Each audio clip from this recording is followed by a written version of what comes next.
that bard again, singing that same tired song. Still he omits the fact that I did no wrong. It was the gods, you see. They play with destiny, but now their time has come. Liar, betrayer, monster, believer.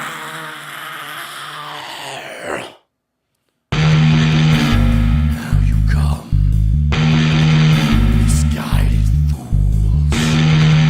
You serve them all. I see right through the ties that bind.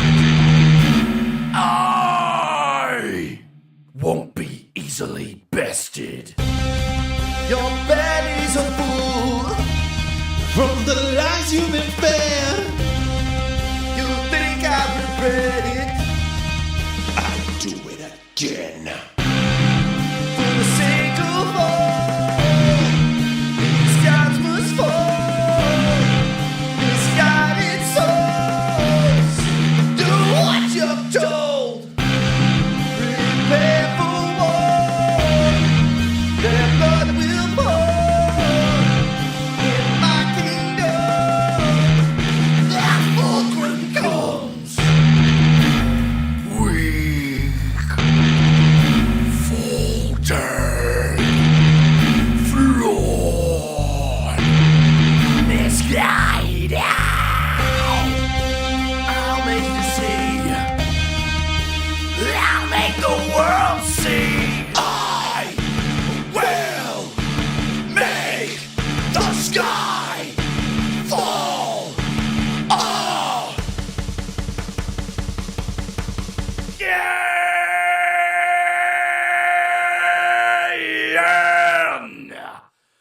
Again. And welcome to Cinematic Epic. I am your game master, Adam, and I hope you're ready for the Tavish special. Right off the back of another special. So this was ambitious, and Derek had a great time. He's nothing but smiles. But this is Cinematic Epic. In Cinematic Epic, we are a narrative-first TTRPG where the story means everything. There's a few ways that we tell this story. We tell the story by the story that I tell, so the narrative I weave, the NPCs that are presented, the choices the players make at every twist, every turn, every impulse, every whim, and of course, the story that the dice tell. Every 1 and every 20 means something. And I'm sure the other ones do as well. 10s are weird. The last and most important rule of Cinematic Epic is the fact that you're always welcome to try. So you're going to hear a lot of, well, can I's? And the answer is almost always yes. One of the other ways we tell this story is through our ambience, which is from Tabletop Audio. Tabletop Audio is a fantastic way to just elevate your gameplay, whether you're playing at home with a group or you're playing online like us. Music, settings, ambience, all of it makes the difference, and it's wonderful. In case you are joining us fresh and you hadn't seen that Sequoia special, the party has gone into the Vale. The Twilight Vale, this place of mystery and magic and wonder and a little bit of horror, as these visions can plague the party at any twist and every turn. The party made their way through this twisting miasma, though, pretty well, though they were split up from the adventuring party they came with when Calamity struck. That's a whole episode and a whole lot of fun stuff, so I definitely suggest you check that out. But today, we have a whole new furnace to throw those party members into. But we can't throw them in like ingredients unless we bring them in first. So let's bring on that party, these adventurers, or as I like to say, ingredients for the fire.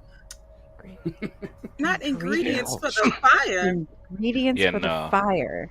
Not We are like that. kindling. Hey, I'm the So, tastiest ingredient of all. exactly. Look, something to argue for everyone. Don't submit But Well, to his I'm named framework. after a tree, so I guess does that make me the most flammable? exactly. See, now we're thinking. But up first of our characters, we've got Lyra. Uh, yes. Okay. No, no, no. The tastiest ingredient of all. No, my name's Alicia. I'm playing the character Lyra. She, haha, is from Keep Kolak. So I think the only person that I can recall that we met that was directly from Keep Kolak. She's a shorty. She stands about 5'2". She is really flashy because I feel again in Keep Kolak, they were real big on the theater and the arts. So everything was just, and she clearly keeps that with her. But she is a bard of sorts, of course. So she attacks manipulating sound, which has been fun. Sometimes it works out, sometimes it doesn't. She went through a little bit in trying to get to the cabin and all the visions and whatnot. That was interesting. We'll see where that ends up, but also we'll see how this ends up. Last we saw, Gabriel was running. Now we don't. She doesn't know what's going on. She's just trying to make it Exactly. through. That he's sneaky. He's creepy. He's around. He's shifty. We like shifty villains. Speaking of someone who almost fell for his shifty nature, we've got none other than Sequoia. You were there. You were considering it. I was so close. I was like, maybe, but I don't trust him. I still don't trust him. My name is Jasmine. I'm playing Sequoia. She is a little tiny. Um, I forgot how tall she was. She's tiny. Half pixie. New queen of the forest after given the blessing of Hedera in her forest. Um, Almost fell for Gabriel's tricks, but yeah, she's a little smarter than he gave her credit for, so managed to hold him off. Still trying to seek vengeance against him for causing the downfall of her Hedera. Anyway, I don't know. He seemed pretty innocent and trustworthy to me. I think everyone sure. should get a fifth and sixth chance. Mm-mm, mm-mm. Nope, not a Speaking of chance. Yeah. someone who is very familiar with fifth and sixth and maybe eighth chances, Tavish, Damn. how are we doing? Eighth Woo! chances. Ouch. Don't do my man like that. Hello. My name is Ian, and I will be playing the character Tavish this evening. Tavish is a 6 foot tall Duhallan.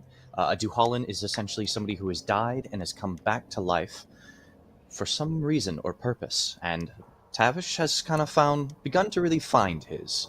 He fights with a two-handed sword, and he's starting to learn a little bit of magic. In the last session, he was kind of passive. Everything was a little bit more happening so quick that he was just trying to keep pace and keep up with it. Though Gabriel's sudden appearance and claiming to be innocent was a little suspicious. Mm. But we'll see whether or not this suspicion is warranted, as now we have to chase him halfway across this continent, from what it feels like. Well, who knows? We'll only really know what we're getting into once this session starts. But there is another member that we need to speak with. Someone who's not on great terms with the rest of his family. I don't think he's going to be invited to Thanksgiving. That is Epsilon. Oh, don't talk about my family. It's a sad state. My name is James, and tonight I am playing Epsilon. Epsilon's a draconic human. He is from Green Grove's Watch, which is like a retirement home for all the greatest heroes. He's got claws, he's got fangs, he's got horns that crown his head, he's got a tail. Now he's got all these wings. He done traded in. It feels like some of his humanity to be more draconic. Oh no. It's Oh, only if you listen to Darian. Yeah, that's true. In the last session, well, he fights with the flame and the sword, and last session he done got scolded up by his delusion of his brother, about how he's fallen the wrong path, and now, Mm-hmm. I don't know. It was big big evil hero energy. I feel like last time. I feel like I was wilding out in the forest. I don't even know it was a forest. It was sad. It was a sad times had. He's trying to get better. That's where we're at now. I don't know what you're Dark. talking about. I think we're doing just fine. Oh no. Yep. As before we hop into the session, just as a quick recap, the party was just in the crater in the what is the believed home of the Sequoia, or not the Sequoia, your Sequoia, of the Hedera of this land. You fought a Gabriel who was in this twisted form of magic around his body, though he seemed much older than age had grabbed him, and his wounds were his age had grabbed him, and his wounds proved too much for him in the end. The party has a plethora of minor, medium, major cinematic tokens and epic tokens. So we're not going to go over all of that, but each one of them has quite a good deal. So we'll see if any of those are required to be used here in this session. Let's see here. Is there anything else we need to get? At the end of the session, Gabriel of the Shrouded Whispers. So the Gabriel that has been plaguing the party for quite some time appeared and made a quick monologue. He reached out to the party, but at the end was found untrustworthy and left in a flash, with Kolbjorn being dispatched to chase him to the ends of the earth. I forgot about that. Without further ado, let's hop into this episode, our Tavish special. Ooh.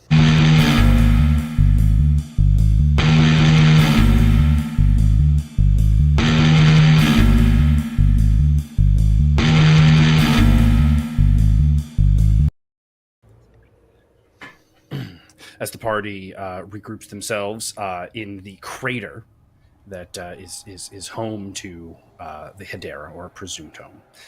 It rebuilds itself around the party, having disappeared for a time during the fight. It's the maps, the charts, all of those things reappearing. And again, as the party stands here, it's very clear these intents. Though there are many different plans that line the wall, they all keep coming back to the same thing. Lyris must die.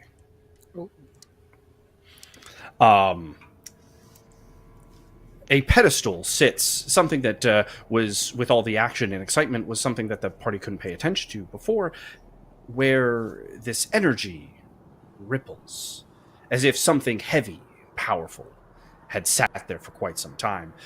Tavish, this energy feels extremely familiar to you. The next to it sits a map that's charted out, and even a map in this twilight veil seems to shift and weave, though its path seems ever vigilant through. But it leads to the Grey Keep. This Grey Keep, for two of our characters, Tavish and Sequoia, there's an extra feeling that lingers. For Tavish, it's as if this energy, this pedestal is radiating, calls to you in that direction. And for Sequoia, the feeling of a Hedera in that direction grows, and grows. Tavish would go over and collect the map and kind of linger at that pedestal, almost trying to will forward the memory of why does this feel so familiar. Touchy. The magics feel too distant. This isn't like the actual magics of it, like in a tangible sense. It's like the echoes of it, more than anything. Like you can feel that something was here, not that the energy that was here is here, if that makes sense. Yes. Gotcha.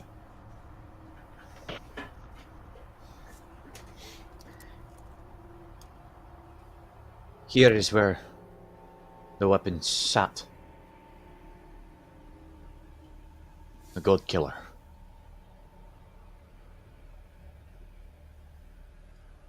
Is that what the weapon to- is? God killer.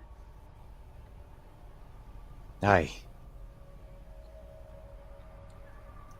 At least that's Is what that it what can took do. her? Epatadafos. That's what took her?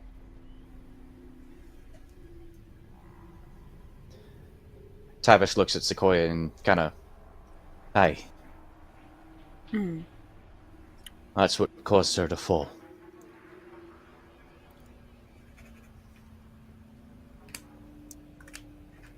Did we know that? We didn't know that, right?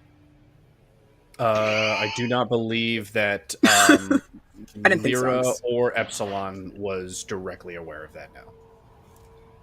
But we know of Epatadafos, obviously. Yes. Cool. That part you have started to hear more and more of. But they because don't know Sequoia- that she's the Hederas. Yeah, that is the part that I do not believe you are directly privy to. Okay. Because my first thought, she's over here like, how exactly did you know that? Not you, him. Oh, okay. While Tavish thinks on that, one of the things that would come to mind is that Lyris is the name that the king used to Tavish in your meeting 2 sessions ago. Yeah, 'cause remember, I saw his name on there and I told him, hey, buddy, your name is here everywhere. Don't know if you noticed. Well, I was just thinking, I'm just like, this is what broke my mother. All we heard was what broke my mother. Everything else was gone. Yeah, I was like, so this is where it happened. This is what No. broke my mother. It didn't happen here. It happened on the continent. In Aurelia. I know, because I was there. I was there the day Epatadafos was brought low. I brought her low. Tavish turns and points to the name of Lyris and says, my name was Lyris Serek McLear. At the time of my first life, I was king. I was king of a small part of Aurelia, called Scone's Rest.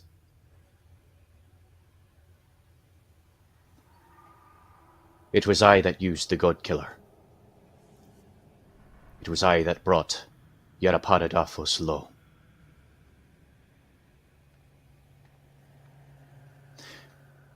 But it wasn't Yaparadafos that I was supposed to aim at. I turned to Epsilon. It was your mother that I was aiming at. But as a daughter's love for a mother is strong, so too is the love and gloss that a mother feels for when her child is dead.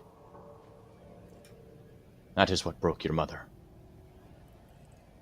I turn back to Sequoia and say, Tavish turns to Sequoia and says, and that's what made your mother.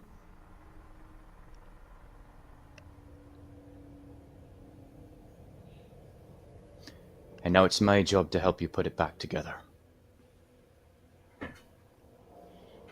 Damn. Oh, I'm just sitting And at here another like, time, I thought I had we could sit powers. here and talk to ends and breath's length. But right now, that Gabriel is getting closer and closer to the God Weapon, to the God Killer. I have no idea what either he nor the king plans to use with it. But I don't trust either of them with it. For I know what it can do in the wrong hands. So let us make haste. are you We need saying to that get your there hands first. are the right hands now, Lyris? No, Those are the hands that broke my family. my hands are not the hands that should hold it. But I'll be damn certain to make certain that those who would try to use it don't get their hands on it.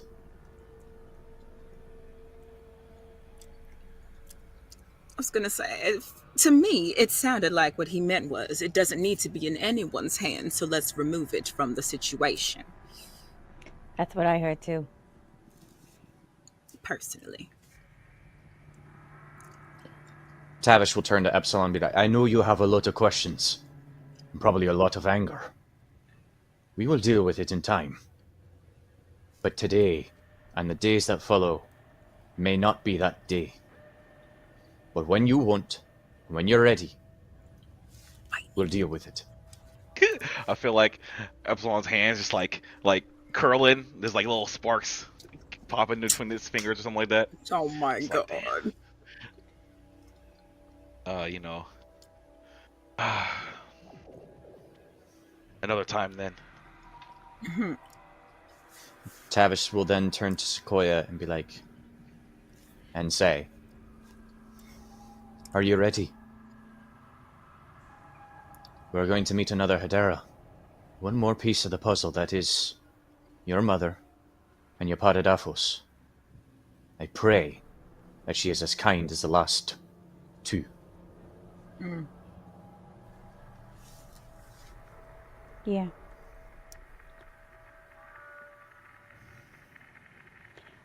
I need, regardless of whether or not she is, this is my mission now. We're gonna make her whole again. And I will see you two to the end.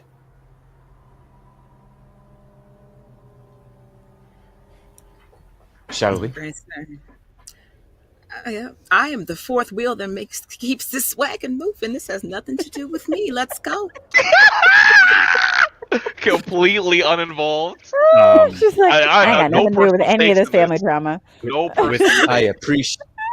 I appreciate your lightheartedness, Lyra. With keep no moving. word uttered from Lavender, he echoes the same sentiment that the he's party still here. feels. As the party leaves this home in the crater and begin to traverse following the map towards the Grey Keep, it would strike the entire party that this is the opposite direction that the Shrouded Whisper Gabriel was chased off into, and that Colbjorn chased him, continued to chase him. So where the hell is he going? Back to Upside. I don't like maybe. I don't like that. We don't know nothing out here. As you stare into the distance, though, and finally lay eyes on the Grey Keep, to which you don't remember seeing in the distance before, but it's as if this land has now presented it to you with this map in tow. Tavish, you recognize the keep immediately. Oh, nah. It's not just a keep. Oh, It's your keep. Of course Oh. it is. no. Of course it is. That's Why- not why that's wouldn't not a it be? surprise. Of course it is. I'm just watching Tavish as we're walking up. As Like, any you question? walk closer and closer to the Great Keep, for a while it doesn't seem to get any closer, despite your traveling. And then it seems to almost like lurch forward at times, where you would have said it's a day away. This will take forever. To all of a sudden you're like, it's a half day away. It's maybe an hour from now. One of the things that does happen, you have this moment where the shifting mirages and visions that plague each one of you as you walk, echoes from Okram, Gabriels, from Passacors, and family, seem to shift and fade away. But replaced is this heavy gray. This nothing, this fog-like feeling. Though it doesn't obscure the vision, everything just feels hazy. Your breath feels forced, as if constantly you have to remind yourself to breathe. And gone are visions of your own creation, and all you see is these repeating images. The sky's normal, and then it begins to break, crack, and fall around, smashing the ground. Houses are upturned, families are torn asunder, people scream in confusion and panic over what's happening. And a glint from the highest tower, all for it to reset, the homes to be rebuilt, the people to be put back in place, and the glint to disappear. And as you continue walking, the scene replays over and over and over. As the party makes their way to the gate of this great fortress, one of the things, actually, one other note to all of this heaviness, this fog, all of this, this heavily affects Tavish, Sequoia, and Epsilon. Lyra, you through this whole process, and the NPC characters, but Lyra, for you, the whole time you're like, I don't know what you guys are talking about. I feel fine. And it's as if every time something weighs on the party, this little light glow covers you, removing this pained experience. It's the light, guys. Of course it As is. You and your Thespis. As the Keep that party goddamn thing to yourself. as the party reaches the gatehouse, it's as if a voice booms from seemingly nowhere. So now you come.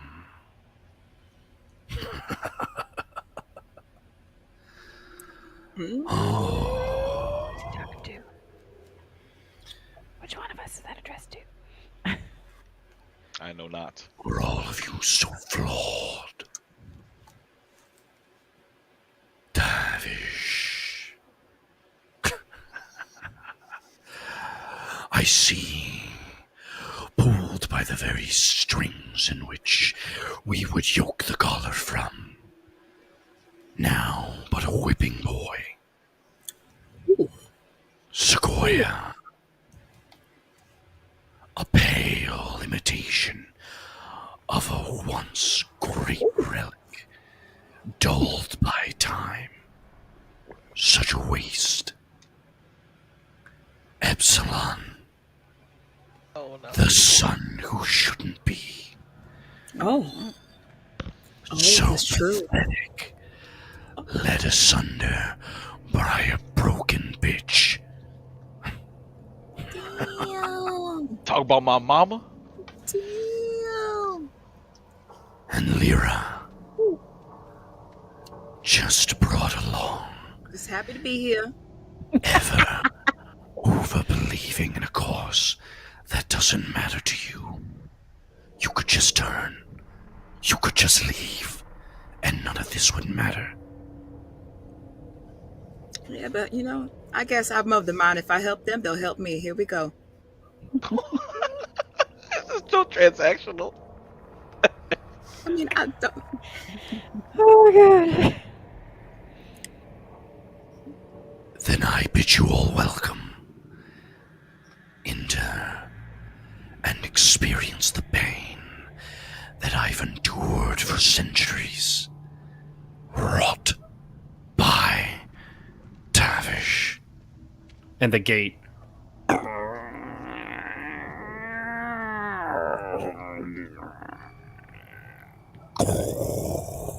to the keep creeps open. I don't think I like that. Now look, Epsilon, Tavish. it's nothing personal. You have to understand. My last friend died from molten gold. Dragon, come on. I don't know if me having friends is very good for y'all. So, I don't dislike y'all, but I can't say friends because I don't want bad things to happen to you as well.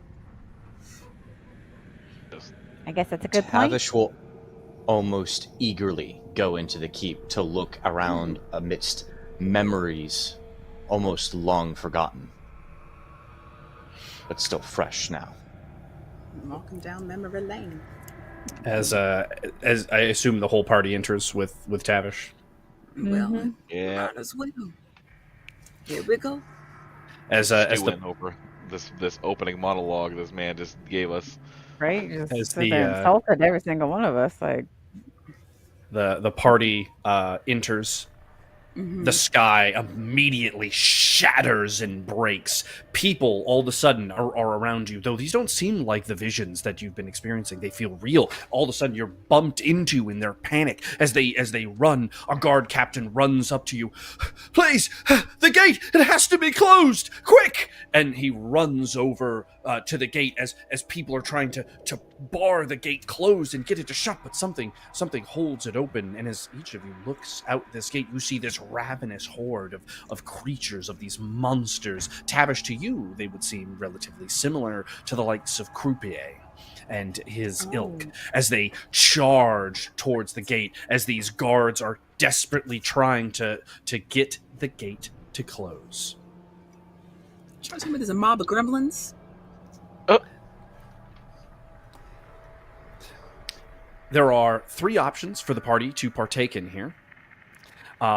You can help close the gate by lifting some of the counterweights so that the gate can begin to close. You can throw heavy stones from the tops of the walls to hold back the horde. Or you can use an athletics check to grab the ropes and help close the gate with the guards. There are those 3 options. I will do Definitely an athletics for me.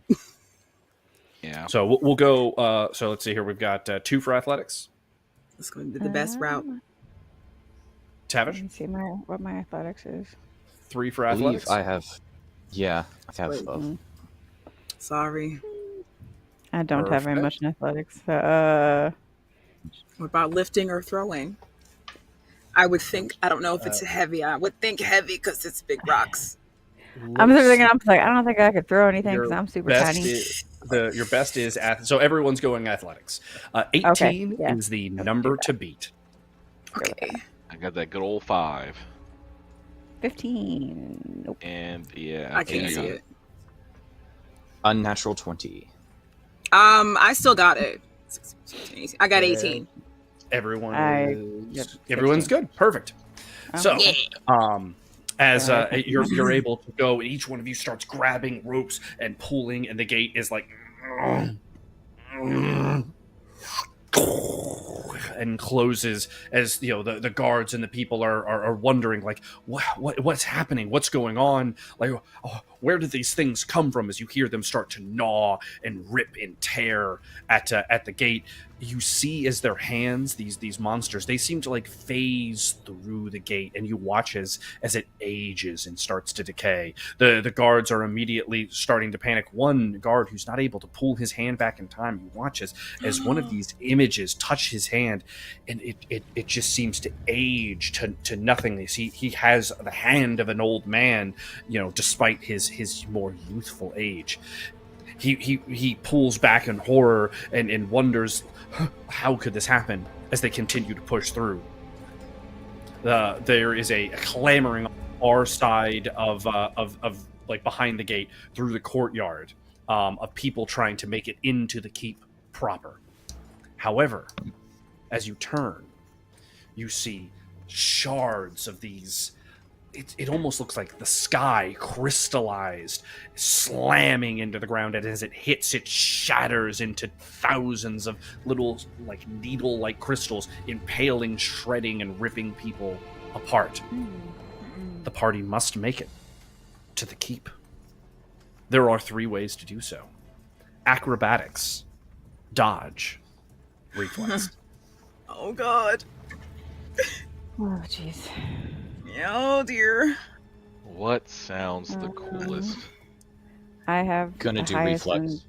acrobatics.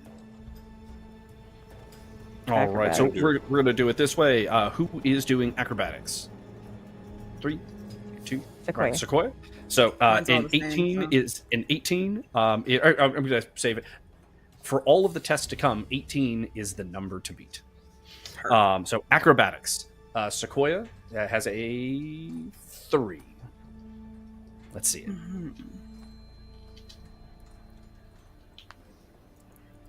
Ooh. Natural 20. Perfect. Who is doing? I'll do all descriptions once we have all told. Who is doing dodge? I'm a dodge. I'll go. I was gonna say I'll go dodge. So It really- Lyra and Epsilon for dodge. 4 and 5. Oh, they gotta split up like that. I know, right? The suspense. Okay.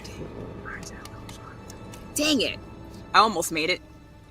So, Lyra, you feel as you're like, I'm not going to make it. The light of Thespis seems to glow around you in this place, allowing you a total of 3 non-combat rerolls this session.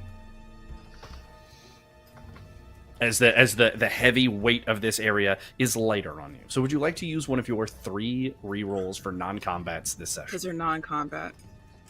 Maybe because I don't know what's gonna happen if I don't right now. Perfect. We're going to see a reroll for Lyra. Is it better? Oh, No. it is. No, it's not. Wait. Is it not? 14, 15. I was only slightly better. Okay, only slightly Like better. I- Not better enough. And then finally, reflex Well, for I know. I got Tavish, which he has 16 a instead of 14. 5 in. Yeah, 5 in reflex. Not Adam with the not better enough. Or no, 4 in reflex, sorry. I know, it's true though. Or in But reflex. a 4 is all you need. As you're all making it through, you're ducking, you're dodging, you're weaving. Sequoia, not only are you able to like move through this, you are able to survey the next area, and we'll have a situational bonus as we get into it, because of the ease in which that you're able to make it across the courtyard. For our poor Lyra, this magic seems to rip through you, and while it doesn't, you don't seem to age or have any like physical malady. You feel like something's wrong, like a curse ripples across your skin. For the rest of the session, your critical fail rating is increased by 1. So now 2s count as nat 1s. Adam out here trolling. He trolling. Oh, hell no. The party, Get that as shit you- away from me. As you cross this courtyard, you see like everyone's like banging, smashing, crashing on these doors, but there's no time to try to get these open. Tavish, you would know that in a situation like this, the royal guards would have had this barricade to the high heavens. Like it's magic resistant. It is meant to withstand sieges. There's not time for the 4 of you to break through. However, you do remember, if it's there, and as you look, it is. Your wife always insisted to have vines and roses up one of the side towers. And so there was a way to climb. Everyone hears the gate behind you give way as the hordes of these goblin-like monstrosities, some of them have extra arms and limbs, like chirping, screaming, like and roaring, are rushing towards you. Not a fucking climb check. So we going up. Tavish will point to that specific tower and be like, There's a way for us to get up that way. Come. So as you look, you see what Tavish is pointing at. It's like those like kind of like squared wooden scaffoldings with like vines and roses and things like that, like woven into it. And yeah. So let's see a climb check. This is the only non-18 we're gonna need. This one is a 12. Oh, thank goodness. Hey, look Motherfucker. at me go! Is that your sponsor? Is that your sponsor? I'll take it. Yeah. So that was everyone passing except for Lyra. Lyra, would you like to use another one of your rerolls? God damn it! What is this? This is Don't let it be bullshit. 3s and down. Don't let it be 3. Well, that means never mind. I'm gonna say nothing before you get saddened up in here. Reroll. Adam, I hate you. Yes. Yes. Yeah. Perfect. Yes. Dropping down I'm to so one upset. reroll. This is bullshit, guys. Let's see it. A reroll for Lyra on her climb check. Bullshit. Your rerolls ain't shit. No, don't I believe- made it. Do you with a +1 to I +2 got from +1. so Yeah, 9 to +2. 10 to 11? Oh yeah, go right. That's as well. You're right. 9 to 10 to 12. Oh, Thespis Yep, comes in. Comes in double Oh. clutch. Look here. Adam, And as each of you are able to get to the top, Sequoia, I'm going to do the same thing. You will get a situational bonus in this next room, though you didn't need your situational bonus in this one. Well, in fact, you know what? I'm going to give you a double situational bonus in the next one because you were able to just go, look, vines, and I popped up to the top. I was gonna sit They there and ask fucking you, like, carried her up. can I manipulate these vines? But I was like, oh, okay, no, there's vines. As I have as one. as you all, I'm sorry. Yep. I had one quick question. I apologize. Can I do my 2 rolls to keep for the session? Absolutely. Let's see.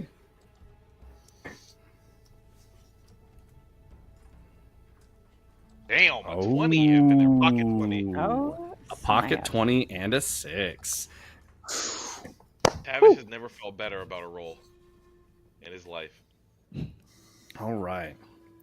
So as everyone gets to the top, you see that this like library is like you're on the balcony of a library, and you glance down though, and you see the horror as these hordes of creatures impact the crowd of civilians that was clamoring at the door.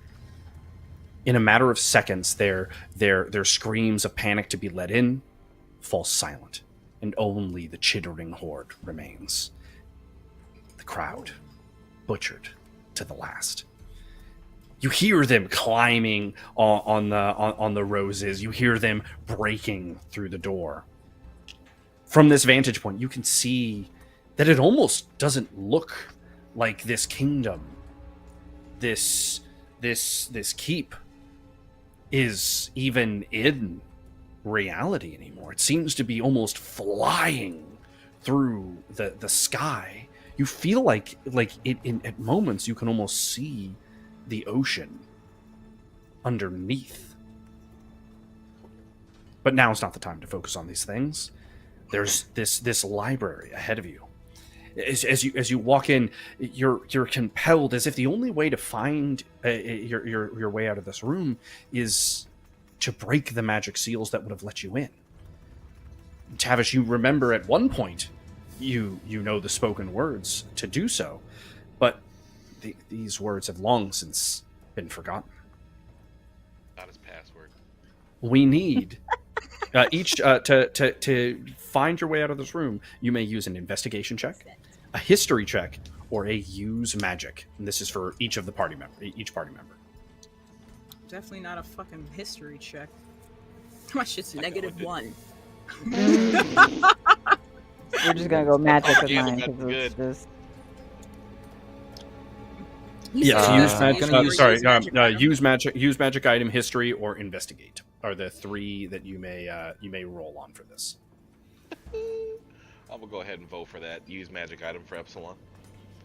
I'm gonna do the Alright. same. Use magic item. Use magic item. Use magic item. Lyra, Sequoia. I mean, mine is the same for magic or investigation, so I guess we'll just use magic. Same. Perfect. So Oh. we're all going use magic item. 18 is Okay. the number to beat. Sequoia, you will have a +1 to your roll for this as one of your situational bonuses. And for your other situational bonus, you will have a reroll as you were able to get up to this room very easily and acclimate yourself for your 2 previous 20s. Okay. I had a All right. quick Let's question. see these rolls. Oh, yes. Let's go ahead and do the rolls. My question can wait. Okay, perfect. Big friend and enter. Damn! Oh my god! They trolled you. They trolled you. They landed on top of your dice. Oh my god. They trolled you. No. So that was a fail from Tavish for sure. Lyra, Mm-hmm. Epsilon passed. Sequoia, you would also fail. So let's see Sequoia's reroll.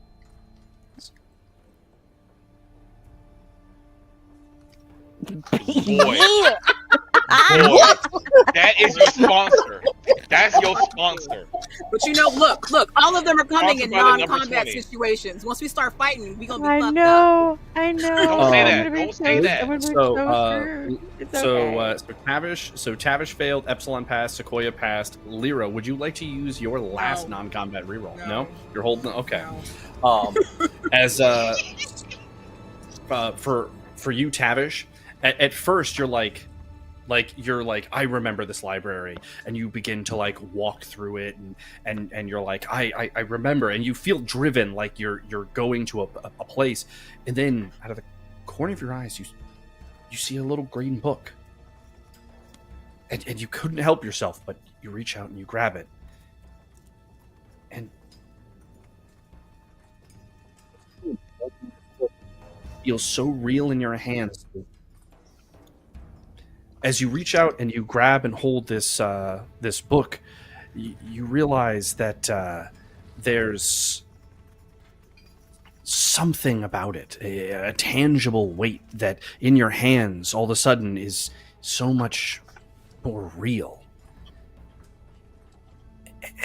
And for the tiniest of moments, you remember you had a son. But then it feels like a fever dream from you as the book is no longer in your hand, back on your shelf, and the clamorings of the room around you begin to come back into it. And Tavish, you now have a increased critical fail range. Lyra, for your fail, you are now at 2 to your critical fail range. So now 1s, 2s, and 3s are all failures. Epsilon, you begin channeling magic at this door. You're just like, I'm just gonna break it. I'm gonna break it. I'm gonna break the locks. I'm gonna snap these bindings, and you're forcing it. You're contorting it. You're making it work. And then Sequoia comes over and goes, right there, and just points out, and a vine like whips a rune that you're trying to like turn and manipulate, and it like cracks in half, and the door like creaks open. You have the thought, you lose me. It's like, I help. Let's go! Let's go! The monsters, their hands begin to come to the top of the balcony as they begin to chirp and scream at you once again, making your way down this long hallway. Again, it's if the hallways and the halls and all of this start to like bend to you, and you find yourself in a chapel of sorts. Its high ceilings and stained glass windows are unmistakable of some form of religion at this time, but as you look, the iconography feels similar to that of the Shattered Pantheon. There are statues, but they have no names. There are images, but it's as if they've blurred and the titles have been ripped from them. In this room, any faith may be attempted to be used. So any of our faith skills, though they are typically combative in nature, we will be using them as a way to interact with this room. You may use any of them with the exception of astral. Any faith with the exception of astral. Use them. Tavish will How? That God. does not seem readily apparent to you. It feels it's a vague calling. Guess all I have is Tavish wild, will so attempt that's what I'll to be tap saying. into the wild. That's what So we all wild? got, except for him. So, Yeah. all right. So we're gonna do wild for everyone but Epsilon, and Stygian for Epsilon. Perfect. Let's see a wild first. I was waiting to see Oh Sparkles. God, what did I get? What did I I get? know, What right? did I was get? looking for my sparks, and I was like, I didn't get my sparks. Oh, okay, 13, that's fine. So I get a 13 total. Okay. Yo, Oh my God. that's So that is a fail across the board for everyone. Damn. So Lyra, 1, 2, 3, and 4. Tavish, 1 and 2. Sequoia, 1. Or sorry, Tavish, 1, 2, 3. For Sequoia, 1 and 2 are now your critical failures. Let's see if Epsilon joins the group with a Stygian roll. Adam, stop looking so happy. You So happy with motherfucker. What was the That, number to my beat? friend, is another failure. Man is entirely too happy. And so that is a mark against Epsilon. The room itself, for a split second, is each one of you channels. 3 of you channeling into this calling of the wild. You see not the statues around you, but outside the window, this form begin to take this a form that you feel like you've seen flickering in your heads within this twilight veil. Sequoia, it feels more attached to you. This image of course, Yapata but it flickers and it fades. For you, Epsilon, as you try to tap into this Stygian nature, the room itself grows darker for a time. You hear hushed whispers in every corner, like begging you to tap into it more, but you're not quite able to focus enough. And your concentration wanes. There's no time to dilly-dally in this room as the party is beginning to be forced out. As you hear the hordes of monsters coming from down the hall, the screams of would-be survivors are snuffed out in but a second. As you leave the chapel through its other exit, Tavish, there are 2 doors at the end of this hallway. Door 1, you know to be some of the bed chambers. Door 2 takes you to a small armory-like room of sorts, though it was never truly an armory. It never really served a direct purpose. It always felt like a room you wanted to do more with, but never quite found purpose to. Which of these 2 would you take the party to? Probably through the bedchambers. It'd be the only chance Lyris would get to be able to look at his family one more time. As you run down the hallway, party in tow, you direct them into one of the doors. As you're able to like get inside and close the doors. Your memories had misled you. While these were bedchambers, this was bedchambers for the help, for the people who would work for you in these castles. No emotional reckoning would come from these rooms. The pain does strike you, as some of these servants were with you since you were a child. They had served your family well from bloodline to bloodline. Some of them even came up with you when you ascended, never thinking themselves to work with inside the keep, the capital of Aurelia. And yet their faith in you and their loyalty to you brought them here. But you know that only means that their corpse is now somewhere.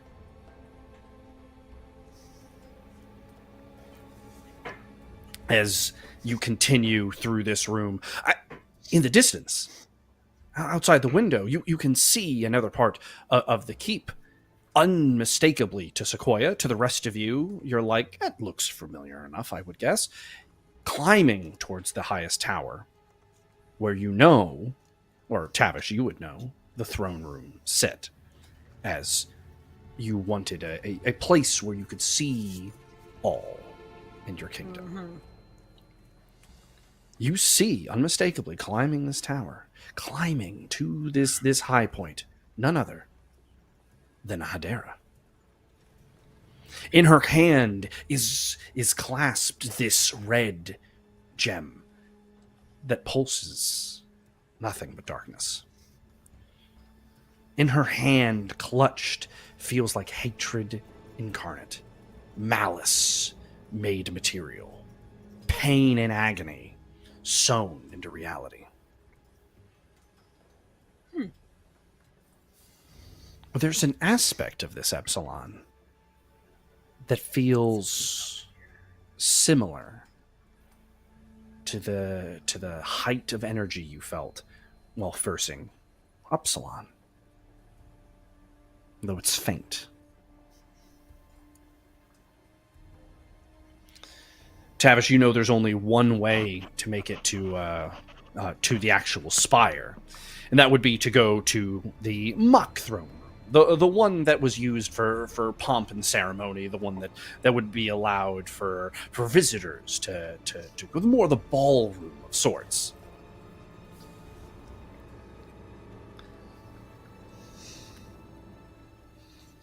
The chittering Tavish would hordes grow ever closer. Sorry, go ahead. There's a way to get to the spire. We have to get up there. That's where your Hedera is. That's where the Hedera is. If she's not there, then I don't know where else she would be. Quickly, this way. And I try and...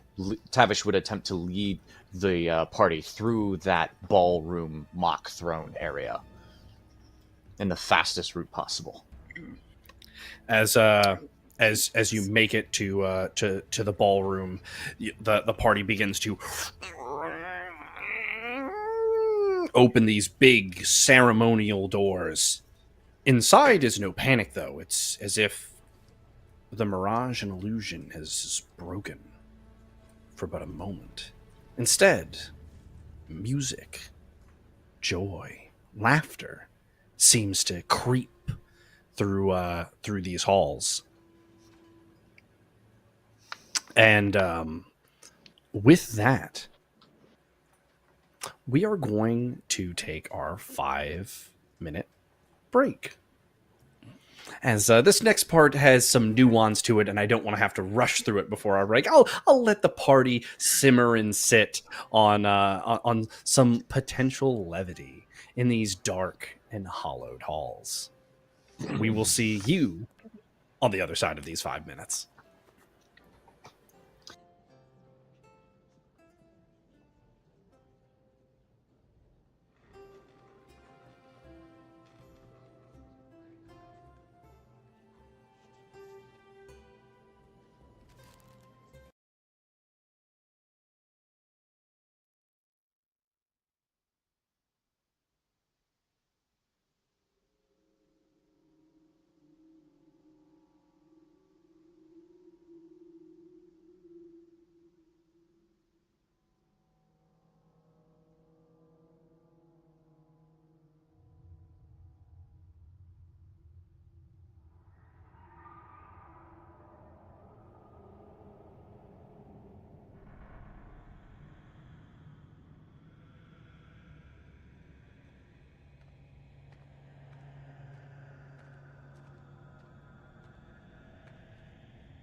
And welcome back to Cinematic Epic. I'm your game master, Adam, and it's been quite a session. We've seen the ruins of the Grey Keep as Tavish is reliving these horrid moments from his past, seeing things, people that he used to observe and protect.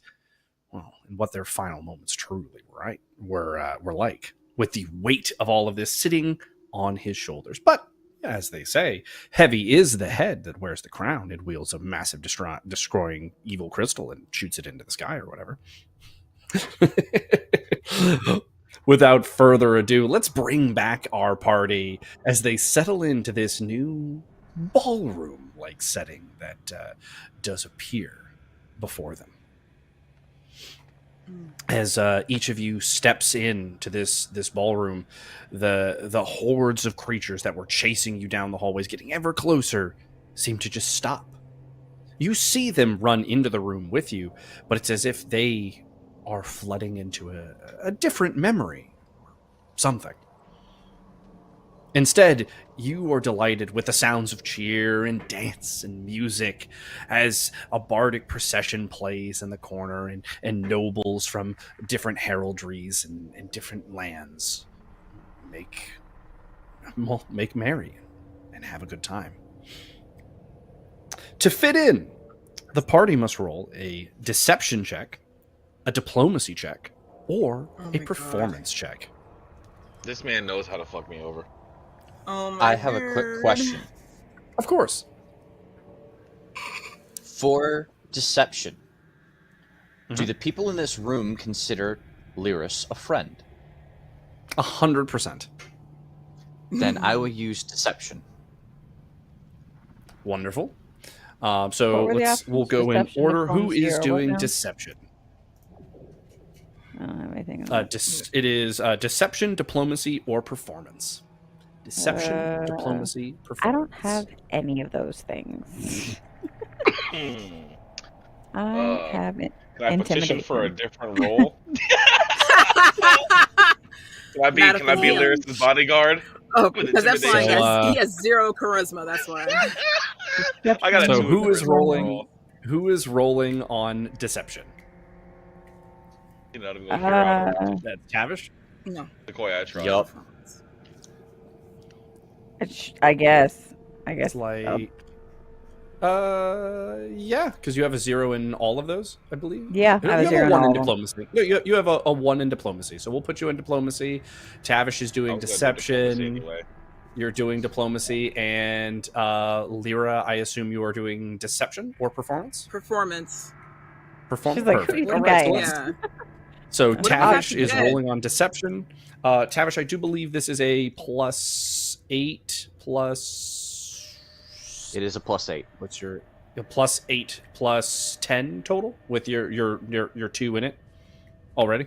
I believe so, yes. So it's +10. All right, so 18 is the number to beat. Oh shit. All right. Goody. That's pretty Well, nice. okay. Passed with flying colors. Diplomacy.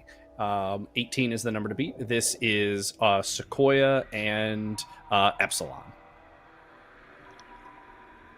Come on. How many of these? How many of these Yep, you gonna no. make us go through? Okay. Nope. God. How many of these? That you is a got fail lined up? for both of them. So that is going to be 2s and 3s now fail for both Sequoia Jesus and Christ. Epsilon. And Adam. Lyra now going into performance. If I failed all these 18. checks, Adam, would I have like a 10 would be a critical fail? So let's see here. That's odd. 6 plus 5, 11. So that's a fail, How much I was 6 believe. plus what? Yeah. 6 plus. You got. So yeah. It was a. You rolled a 6, so that's +5 plus 2. So that's a. Would you like to use your last reroll? I'm over here like your math is like losing me, and I'm like, what? Your performance is 5, so you rolled a 6, so that's 11 plus the Light of Thespis. It doesn't get you to 18. Yeah. Yeah. Would you like? We're Yeah. using your reroll. All right, the last of the rerolls. I can't.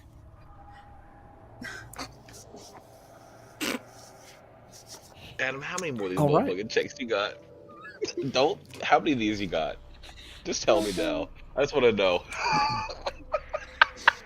As you use this last bit of the light of Thespis, Lyra, you have this feeling though that there's a connection to it here. As you kind of look around the room,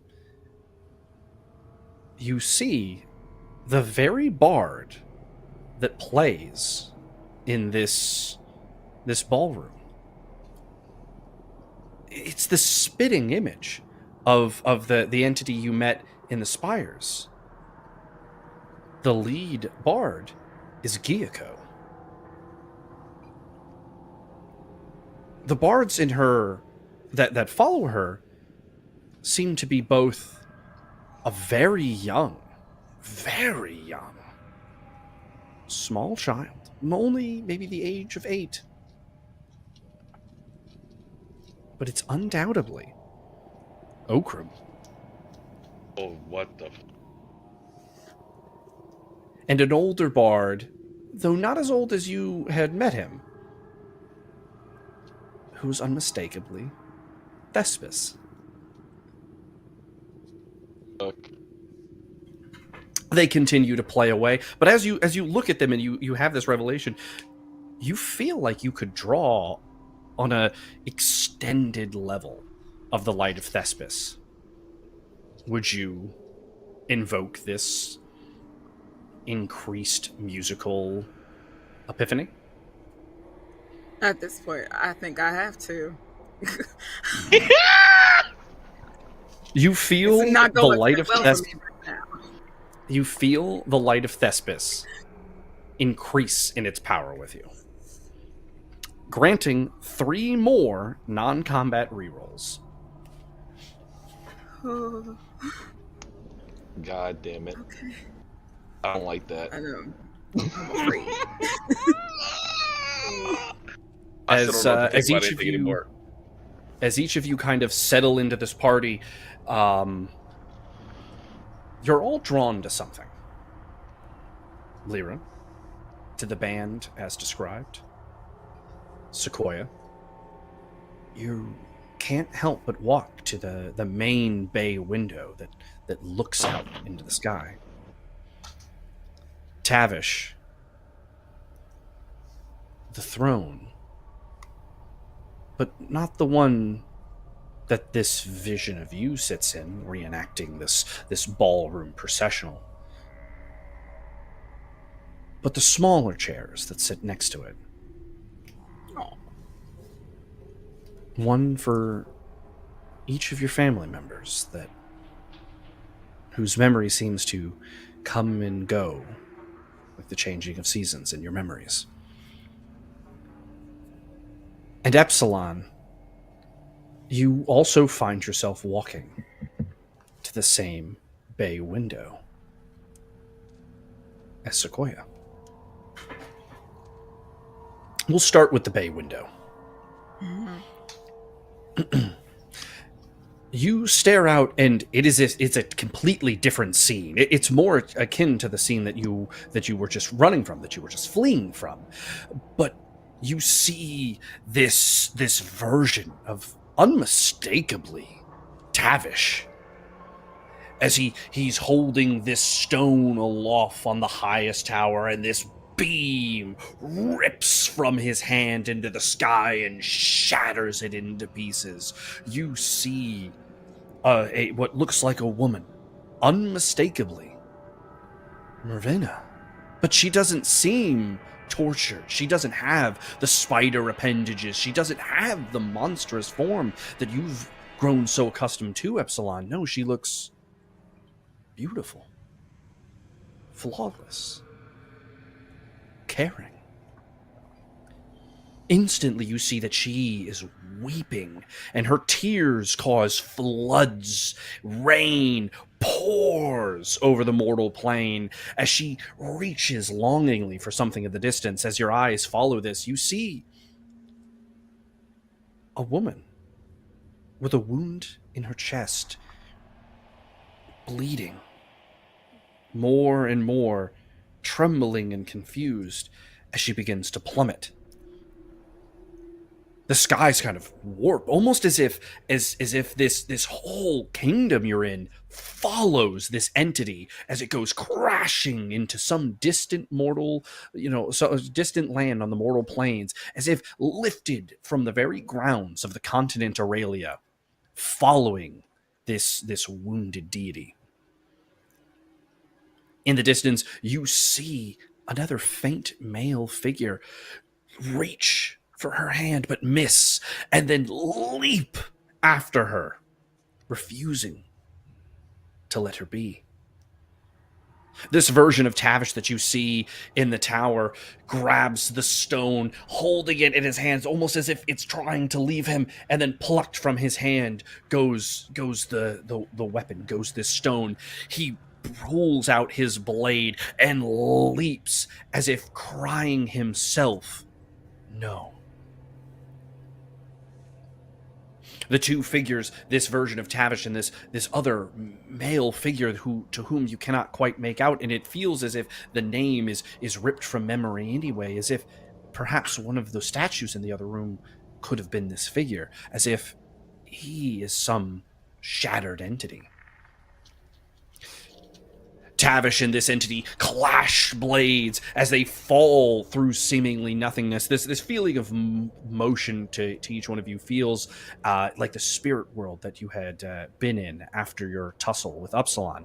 This sense of up is everywhere and down is nowhere and left is right. This nothingness, this void, as you kind of tumble through these two warriors clashing blades. The entire time you hear Tavish begging me, let me finish this. We can save these people. They don't need to die. It's just one entity. Let my blade fall. The man cries back, you don't know what you ask me to do. You are a greedy mortal, grubbing for the powers of greater beings. You are unworthy of anything that you hold. Ooh. I will protect her. The two continue to fall, chased ever by the darkening shadow of your mother Epsilon. You see already as she chases after the two, chases after this other woman, Yapatadaphos. As she chases after Yapatadaphos, she darkens. A once beautiful guise turns more sinister, starts to turn darker, and this monstrous form follows her in her wake.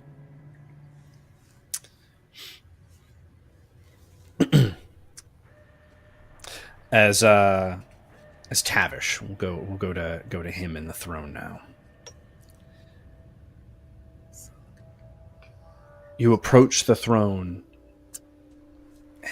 and you look at this version of yourself sitting on it, drinking, merriment. You can't remember why all of these people were gathered, but there had to have been a reason. And then it dawns on you. This was your son's birthday. Oh. This was the day you were going to give him his first suit of armor. He was finally going to be old enough to not grow out of it every other month. Before you can see this boy, though, the face blocked by the cake in the celebration. A hand is placed on your shoulder and beckons you to turn around. Despite all of the strength of your stature, you're moved as if forced to by some other power. Standing before you is not someone you enjoyed seeing. The pain of his face rips across your being as you realize that while you knew you needed to usurp him, didn't mean you didn't like him, at least in some way, shape, or form. It is the other It is this man, this entity. Your mind tries to clamor and grab at what his name was, but you now just know him as the usurped. You replaced him. The deal you made with Passacor. This was the bloodline that you trounced over. As he looks at you, no one else in this room seems to be able to pay you any heed, nor your party members. But he stares at you. Look what you've wrought. All of it. Was it worth it?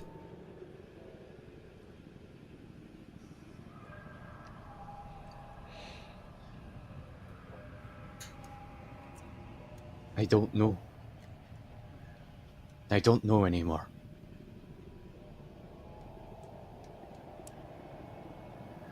But I can't remember if you would do any better.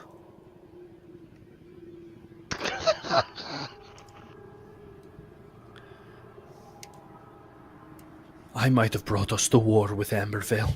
True. Maybe keep Corlock as well. Damned, maybe even the rest of Aurelia. But I had made no deals with devils. I'm not even supposed to be here.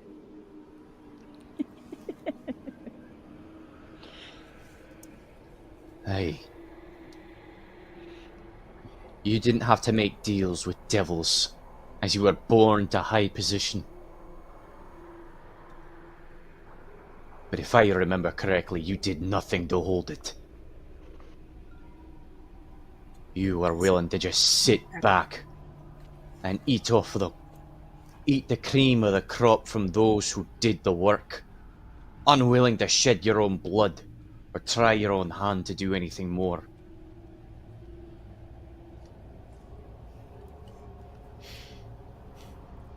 I may not have done right, but I know you would have done wrong.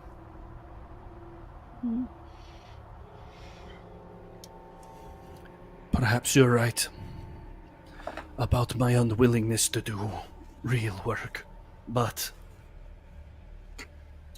know that has been broken in me. Know now that I do work every day to see you laid low.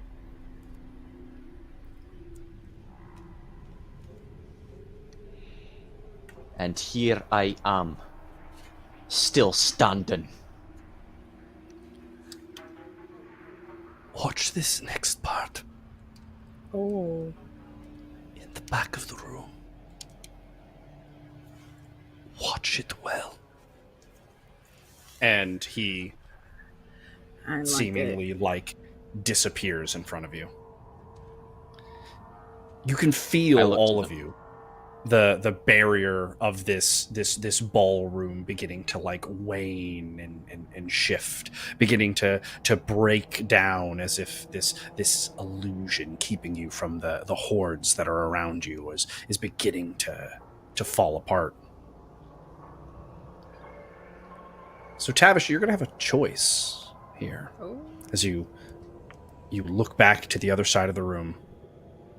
You can watch, you can see a scene playing out in the corner as instructed. Or you can watch your boy blow out the candles.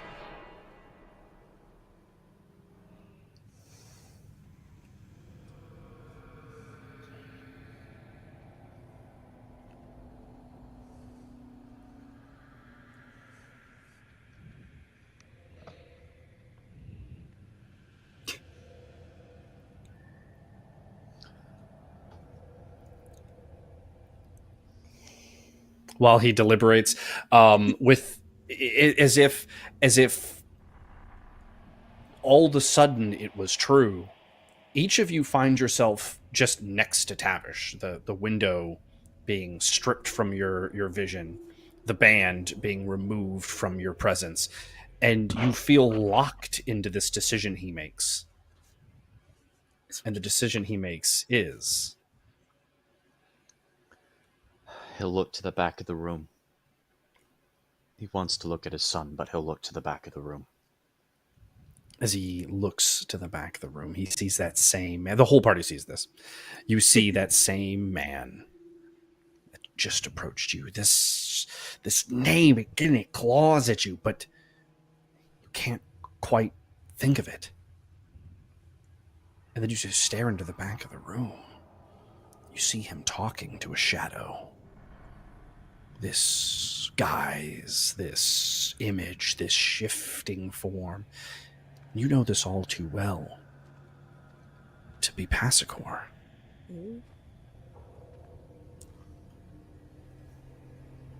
Oh. And then the name comes roaring back into your mind. This man, this usurped figure's name. Croupier. Oh. No. Yo. And you remember That could not have this- been worse. this birthday. This was one of the times you put him in his place. He had been barking at you for so long to pay more honor to his family and to prove a point of whose bloodline ran purest now. You had your son's birthday placed on the very same day as his son's birthday, to clarify. So that no honor, no glory could go to his family, and instead they would all have to watch and pay heed. Into the back whispers of the room was Croupier born. So Lyris was like a petty patty. Mhm. The room begins to shift and break down. You hear the hordes of monsters. But removed from you was any ability to know where they were going, but now you find yourself surrounded by them on all sides. Completely entrenched in their masses as they start to notice you. Right as they're about to swing their claws inches from your face, a pulse, each of them knocked back, stunned, and the room flickers into a more real and dead space. Gone are the illusions of everything. It just feels like the inside of an abandoned keep.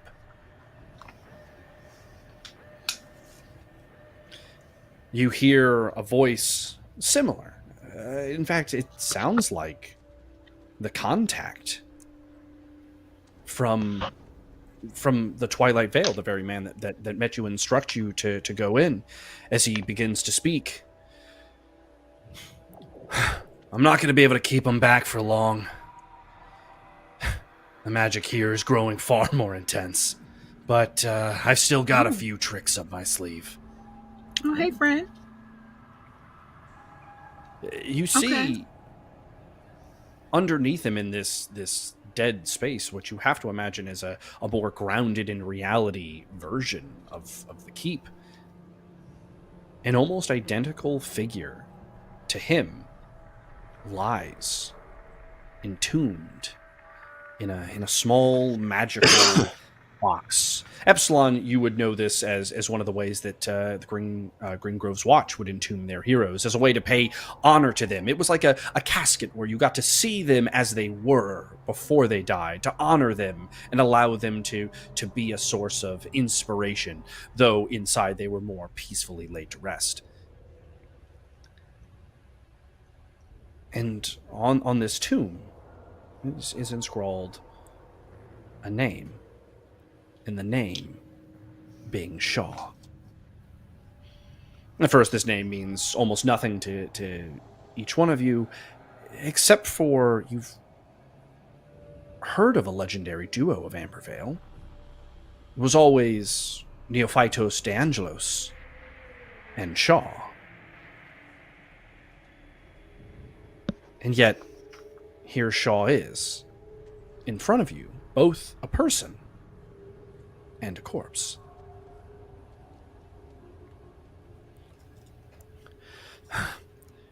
Well, I mean, come on. What are you guys doing? You gotta go. You gotta stop them.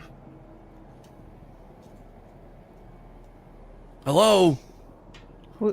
Thank you. Where are we going? What do you mean? I'm so lost. What are we stopping? I don't know We what have to to do go with to my the hands. keep. I assume you're heading to the spire, yeah? Oh, Hey, He points to a staircase. yeah. That's Okay. where we were going. I'm over here like, I don't know what to do with my hands. Jazz hands, of course. Can I before we run What's up? away, can I like roll a knowledge on Shaw? Just a, Before we run away. I Which can type of knowledge? Arcane, history? What are we doing? history. Knowledge, No, if history. I We're gonna say 12 is the number to beat. Mhm.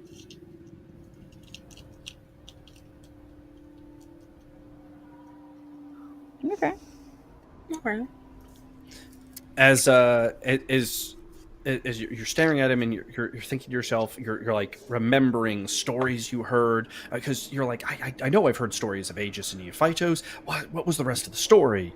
And you remember Neophytos de Angelos. He was a budding hero during the Fall of Darkness and the Age of Darkness, but he really came to his own towards the end. He was part of a duo, Neophytos de Angelos and Shaw.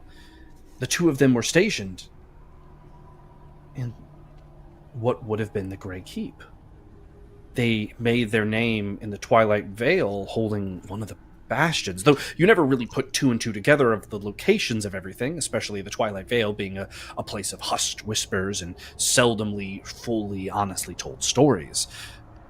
And you do remember that Shaw famously perished. Some say that the shadow of Shaw follows Neophytos de Angelos to this day, but no story told of Shaw existing in whatever way this happens to be in front of you.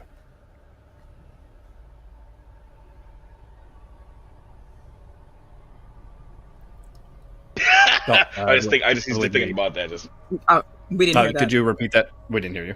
sorry, just saying like, he's just gonna think about that and just not really gonna say anything. Just like, just like puzzling over it. Gotcha. Anything else as the party moves to the staircase? what name did he Perfect. give us when we? No, What name did he give us when he He first? did not he give a name. didn't. Right. Tavish He was basically will like, say, don't worry about that. We don't have time for that kind of shit. "Thank you, lad," and just kind of makes towards the staircase. Just thanks him real quick and starts to move on. Off we go. Go get him! As the party begins climbing the spire, as you go out, there's this kind of like walkway, this long spiraled staircase that leads to a bridge that takes you to the main kind of tower. And as you're on this walkway, all of you see that it is as if the whole city is flying through the sky and then falling, and then it lands. And you watch as this darkness, this magical energy erupts across the land, scouring things. And then you realize that this is this land. The very scene that you're watching unfold is this city slamming into this other continent, creating the Twilight Vale. It wasn't just the feeling that this city was being torn from the land to another. It actually happened. Okay. In the field outside the city, you see two men fighting. One unmistakably Tavish, or as he's known in this time, Lyris. The other one, this very familiar fellow, but again, the name of this entity doesn't quite ring out. They clash, until Lyris breaks him. His sword asundered, his body no longer able to fight. He's cast aside. He wonders, how can a mortal have such strength? How is it possible that someone with no touch of the divine is wielding such terrible power? From this vantage point that you all possess, you see the dark strings, these chains manifesting around, some up into the sky, tangibly to other powers, others large, fiery, molten chains grabbing at limbs, propelling motion, pulling back strikes, enabling a power that, to even Tavish now, seems alien. Tavish begins to loom over this broken body of this woman, unmistakably to Sequoia Tavish, and growing more familiar to Lyra and Epsilon. Epatadaphos. There's a moment where Tavish, as he walks over, is dark and heavy. Or Lyris. He holds his hand, his blade aloft, but then into his sheath. And a small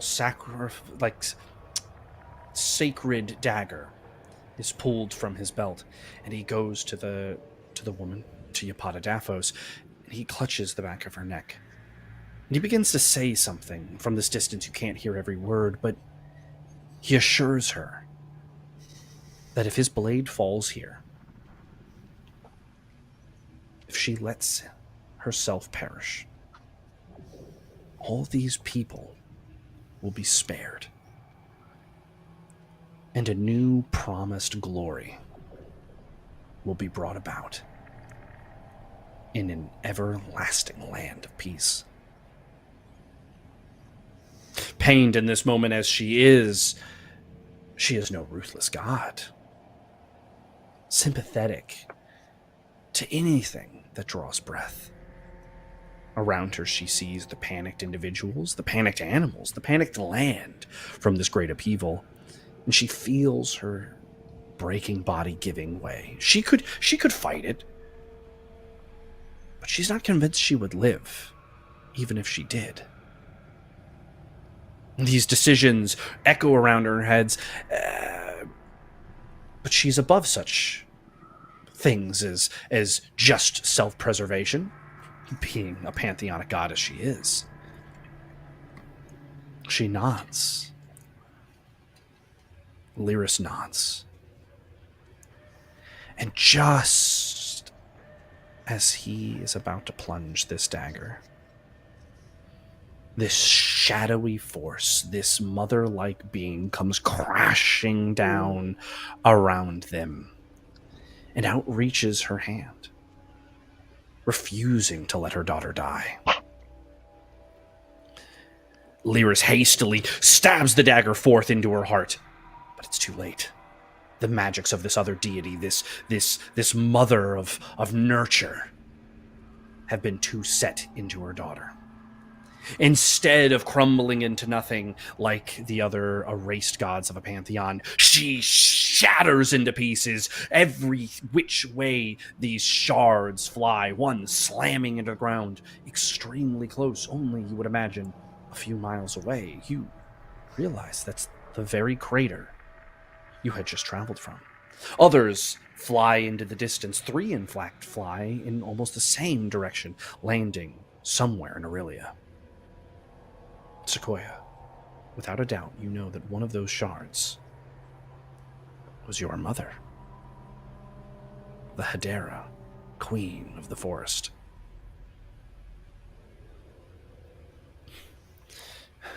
Lyris looks he looks confused. He looks puzzled. He begins to panic. He starts to scream that he held up his end of the deal. His deed is done. He was willing to strike the blow. It doesn't matter. It was stolen from him. This moment that would lay low a god. Every detail was followed. It's not his fault that there were interruptions. That someone else made mockery of his plight.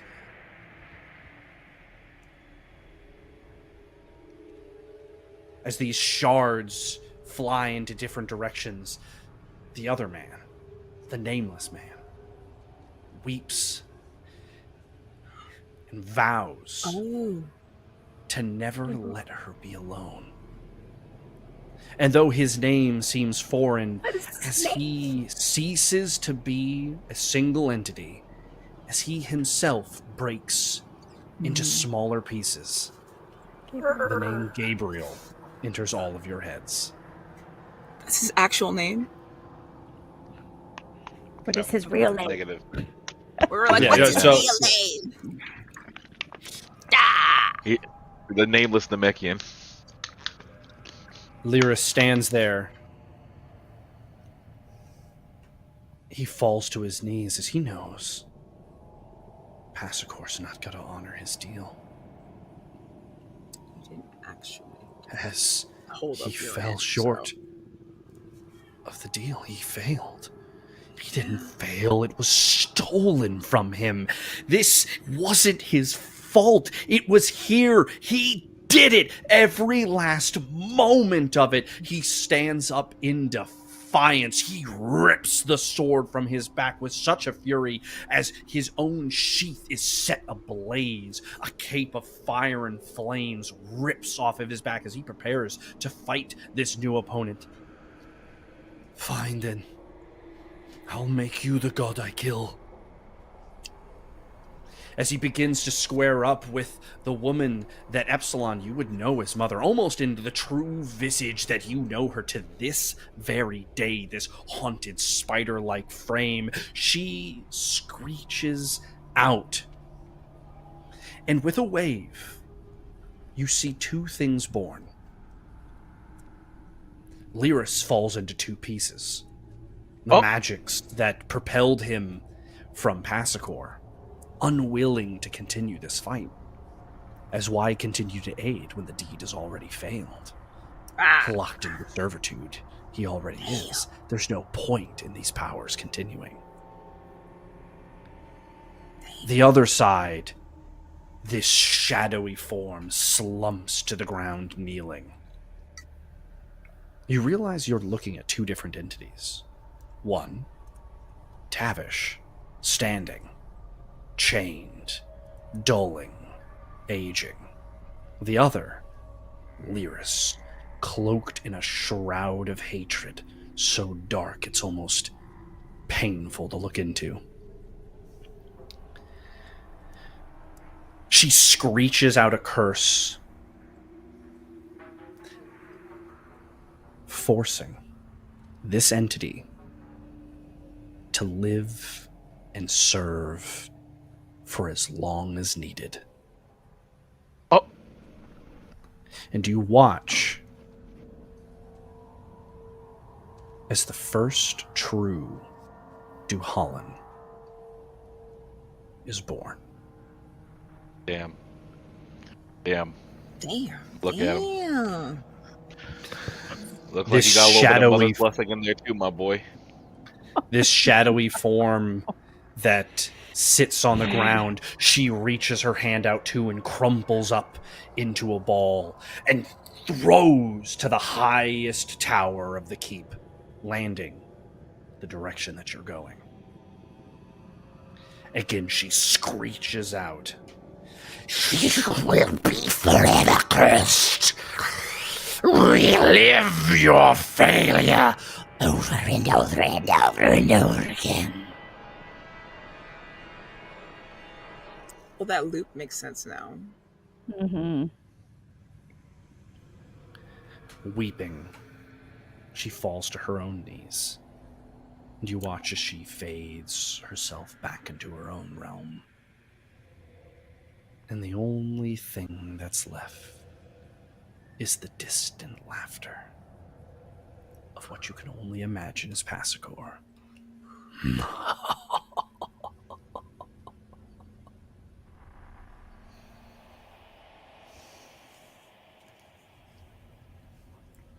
And so all that's left is to continue climbing into the spire. Off we go. Yeah, I mean, Oh, I can't even say I'm just happy to be here because I'm just here. I'm just here now. you know Oh the my truth. God. I'm not even supposed to be here, and I'm doing the worst off. Next time you can stay on the ship. Like, what the hell? This is not where I parked my car.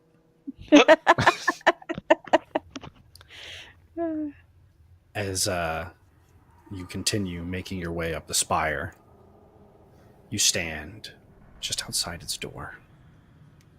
One twist of a doorknob, and you'll be back into your most inner chamber.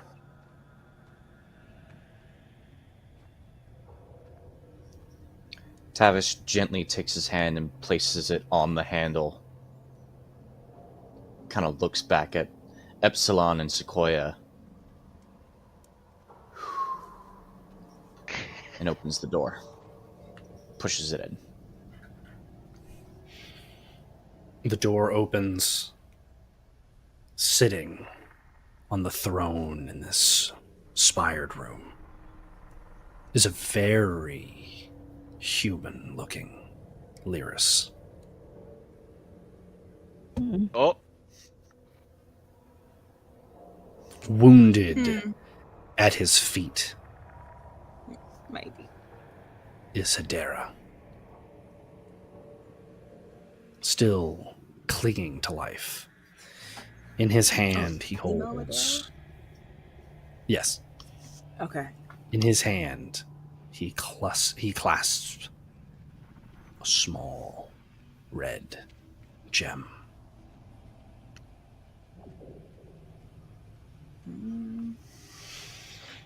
So, to what do I owe the honor?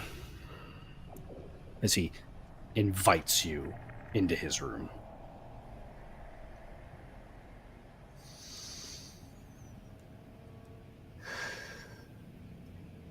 Tavish takes a second to kind of breathe and be like, to kind of face the fact that he is looking and talking to a younger version of himself. And knowing that he can't say anything about who he is in relation to who he was.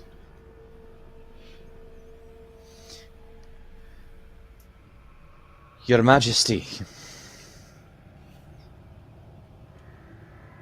we come to see as it is done, and to retrieve that which is no longer needed.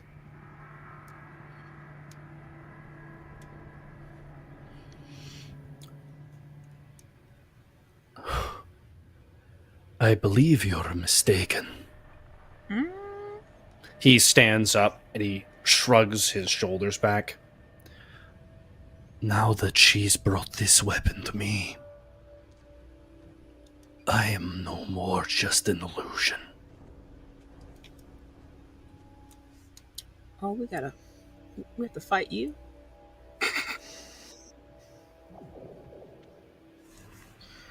You are echoes of a past, and a future done in by your hands. Oh, no. And you're gonna be my ticket out of here. No. We're going to be the reason you stay here. Tell me, why do you fight?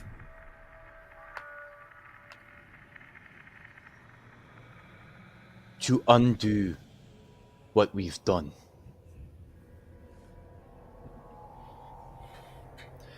That may be a part of it, but there's something that drives you.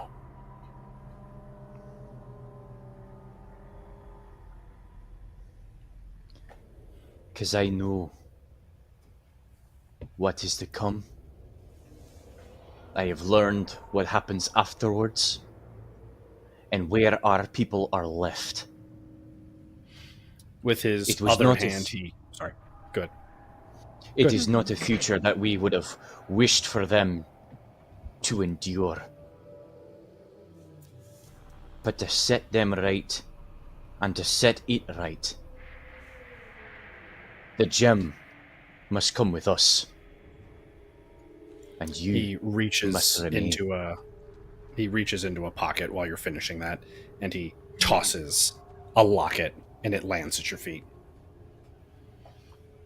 Oh, That's not what we asked for. Go on.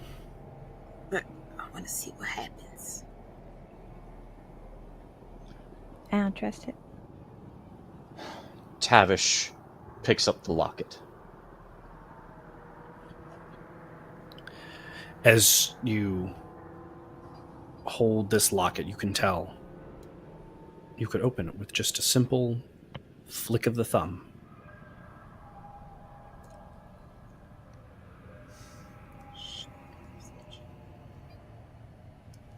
Don't do it.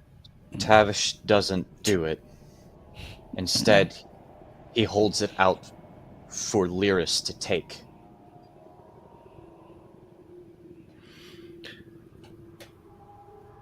You don't know why you're so attached to the boy, do you?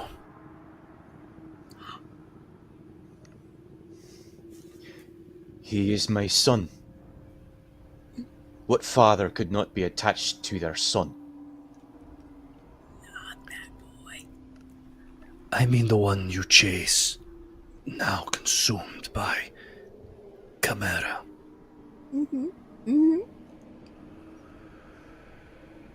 No soul deserves that torment that Chimera brings to his frame. I have no other reason, nor need no other reason. You've grown well at lying. But I guess we were always good at that. We were. My king, unfortunately, we were. You keep referring to me as if you are not me. You are the me that once was. And I am the me that currently is. The road that you walk and will walk before you will change you. It will be painful and filled with many questions. But I hope that you will see it will make us a better man. When I leave this place, And he points at Sequoia. I am going to make you and your mother burn. And he points to Absalon. I am going to make your mother pay. He points to Lyra and go. It like has a look of like, I don't even Exactly. know why you're here. Exactly. Don't even. I begin would at like- me. and he I It's would not like light. to use my. I would like to use my save 20 to go ahead and make a strike after he pointed, like during this monologue, Shit. and follow you it would up have with a to. state. You would have to come across the room. You are not within Across- striking across- distance. Not within striking distance. I will go ahead and roll that athletics check to try and close that distance as quickly as possible. Perfect. Let's see it. We'll say to catch him off guard. In this, you will need a 16. Fuck me. All right. So you approach him at great speed, and you want to use the save 20. I'm going to use that save 20 for an attack. And I'd like Perfect. to follow it with like a cut into his monologue, if I may. Not a problem. So we will Don't roll even know why you're his armor rating. So we'll see a D20 from him. Put some respect on my name. Oh. You swipe down across him, and a great wound across his chest as he's like knocked back into his throne, and he like begins to stand up, and we'll go ahead and roll initiative here as well in a second. So actually, in fact, let's just go ahead and jump into initiative, and then I'll once we do that, I'll finish describing the attack wound. Can't believe this man just ran up there and did that. Wow. Oh that's shit! trolled See, that see. I He freaking stomped on your knew shit. it. Goomba stomped your dice. Freaking knew it. Like, that was rude. 12, Goomba stomped that joint. 7, and Sure 1. did. And one of the things that is only brought to the attention of the party now is this like combat kind of engages is that the four of you are alone, and you don't know how long it's just been the four of you. And let's go ahead and actually, sir, and then hold on, give me 1 second. Let me get to my combat page for this character. Perfect. Ace. That's Ace, Shawnee, and Lavender. So the one thing all of you are going to need to do is you're going to need to roll a resist magic. Roll me a resist magic, and we are looking for, as it has been the whole session, an 18. Well, Oh. I'm I got fucked. 5 in Come on, resist come on, come on, magic. come on. Yeah, Oh, boy. God. That is your sponsor. That's your sponsor. So I believe, As it should be. let's see here. So Lyra, would you like to re-roll? So Sequoia passed, Epsilon passed, Tavish failed. Lyra, would you like to re-roll? I think I should. Let's see it. Is it any better? Yes. Oh, Hey!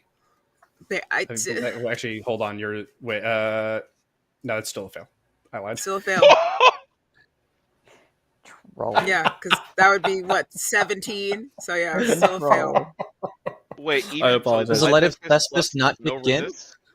It's +1.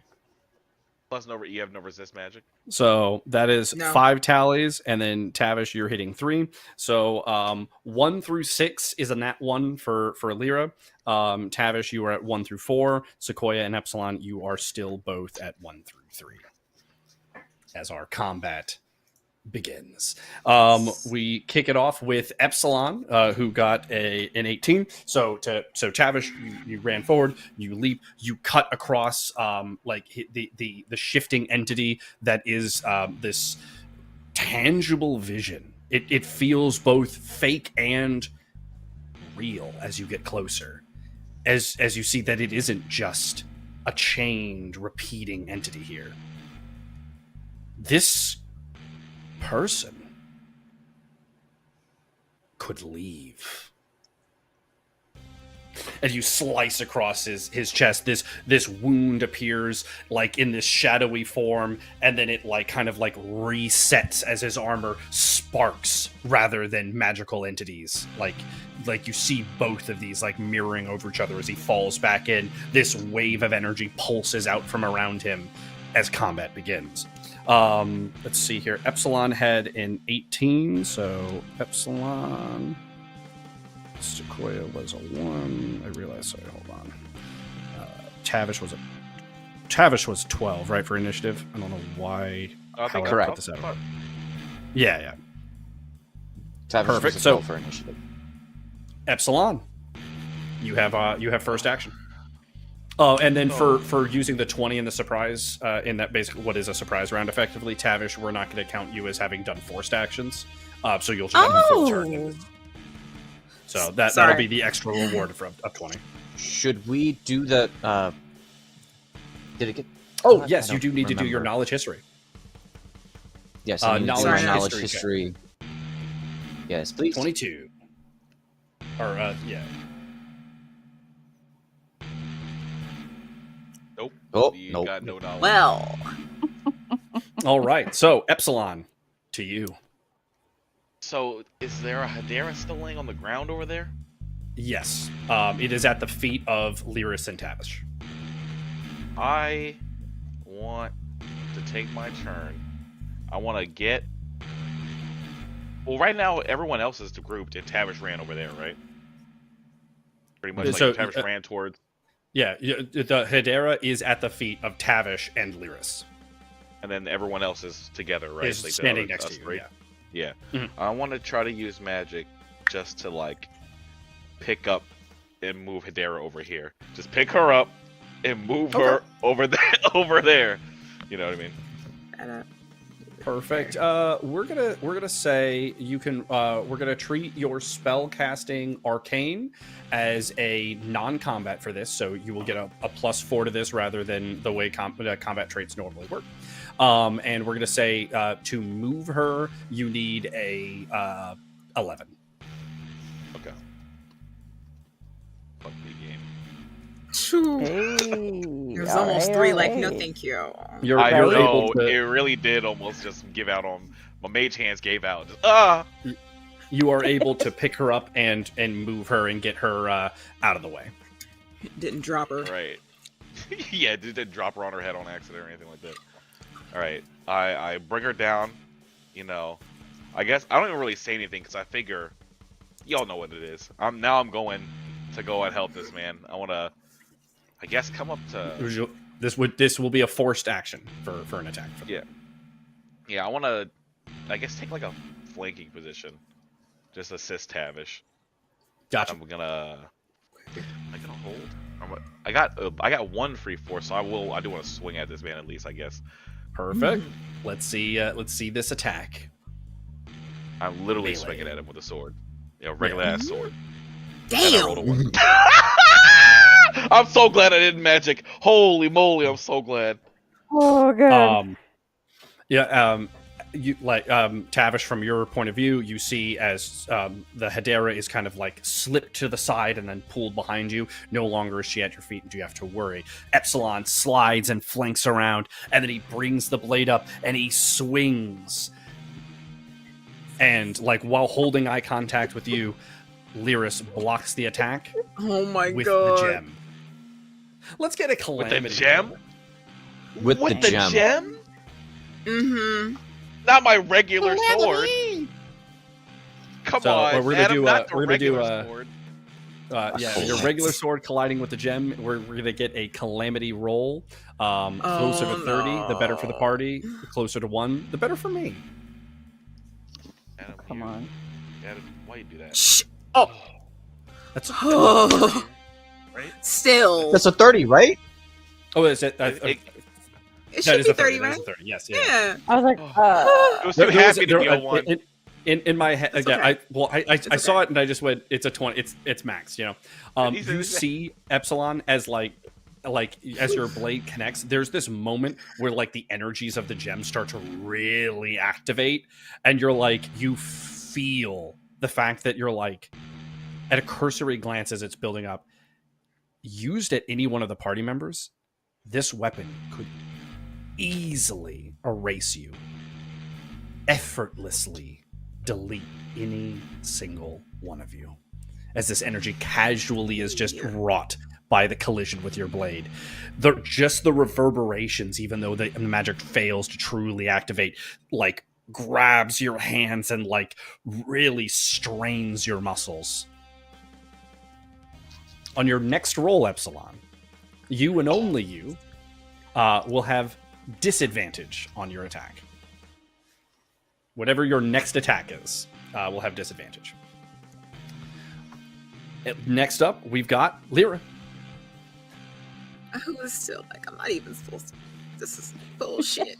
All right. I'm trying to remember what the hell is even happening here, because I'm just like, what am I doing? So in here? front of you, Tavish is like readying another strike. Lyris is standing there looking at him, and he's just like moved the stone up and blocked one of Epsilon's swings. And you watch that just the contact with the stone has caused Epsilon to go like, as he like tenses up, and energy is like building up negatively around him. okay. I feel like what she would probably try to do is try to aim for the same spot where Tavish kind of like sliced him, to see if I can.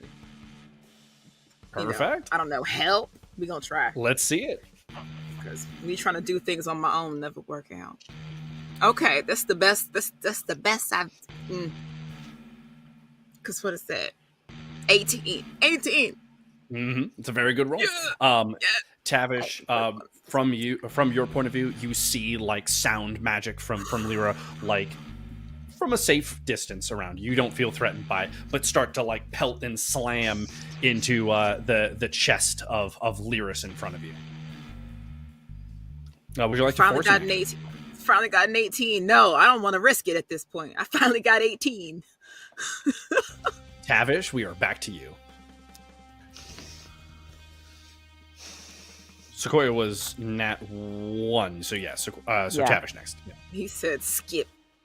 Damn. It's okay. So I am. I just want to make sure I'm going through my turn order correctly. Yeah. I'm just over here like. Tavish is going Sequoia's for like, a dang. strike. Tavish is going to go for a strike at his elbow to Yeah. try and sever off the front forearm that is holding the gem. Perfect. Let's see it. All right. That's a negative. Okay. And for this attack, we will see the armor rating roll of Lyris. It's a good try. Well, you still beat Well, it.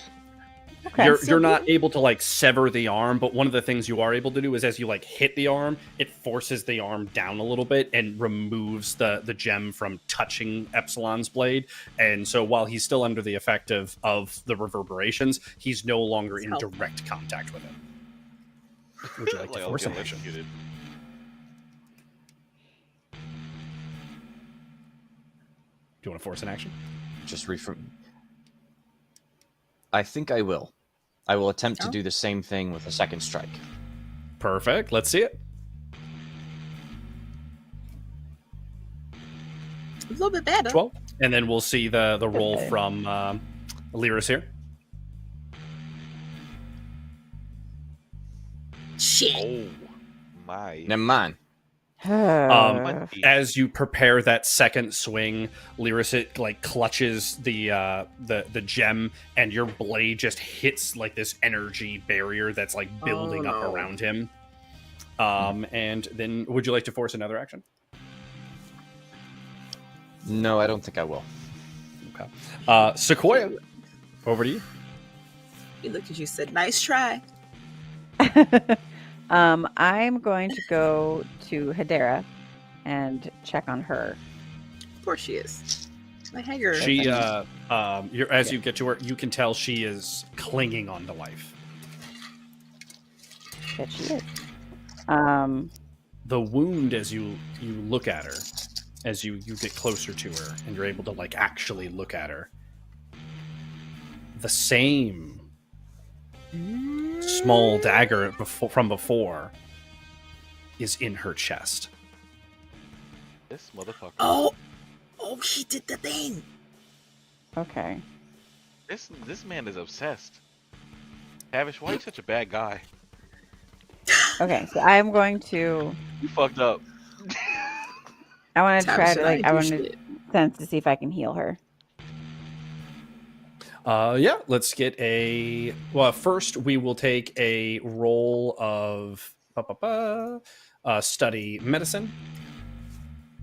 So we're going to call this a 14 to like truly understand what you need to do to heal her. Okay.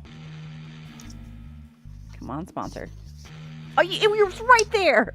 What? so A bad. 14, It was. a 14 is all you needed, and that is going to help you greatly while trying to use this. So what would have been a 19 to get a successful healing is going to come all the way down to 12 with that study, and we're going to be able to treat Faith Wild as a non-combat stat for this roll. So you will have a +4 to this roll.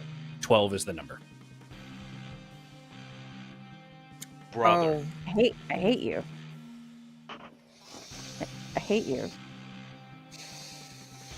You go through all of the procedures that you need to. You like keep the wound pressurized. You start to pull the blade out so that you can use healing magic. But as you try to use healing magic, the sting, the taint of this blade is too much. She is beyond your healing now at this point. Okay. I try to remember what was said about me needing to collect the Hederas, and I want to try to see like if this is my chance of obtaining her essence, like Absorbing her. absorbing her basically like the Gabriel Gabriel ass do. motherfucker. But mine is for yes. good. She's You- supposed to be doing it. You do know that if you stay with her in these final moments, that you'll be able to like bring her in. Okay. Yeah, But like, do I have to like stay like touching her or like just close That in the room? you are unfamiliar with, as you have never done it. So This how would is you like to very proceed? true. He's like, I'm I'm gonna- gonna touch it just in case. No, I don't know. I'm just This- I'm this is just that gonna memory stay check here right now. and like hold her hand. Let's just Gotcha. That The sounds IRL like memory something check. you do. Let's go to Lyris's turn. Lyris is going to start off by doing his massive pulse again. So each of you is going to have to roll an 18 on a resist magic check.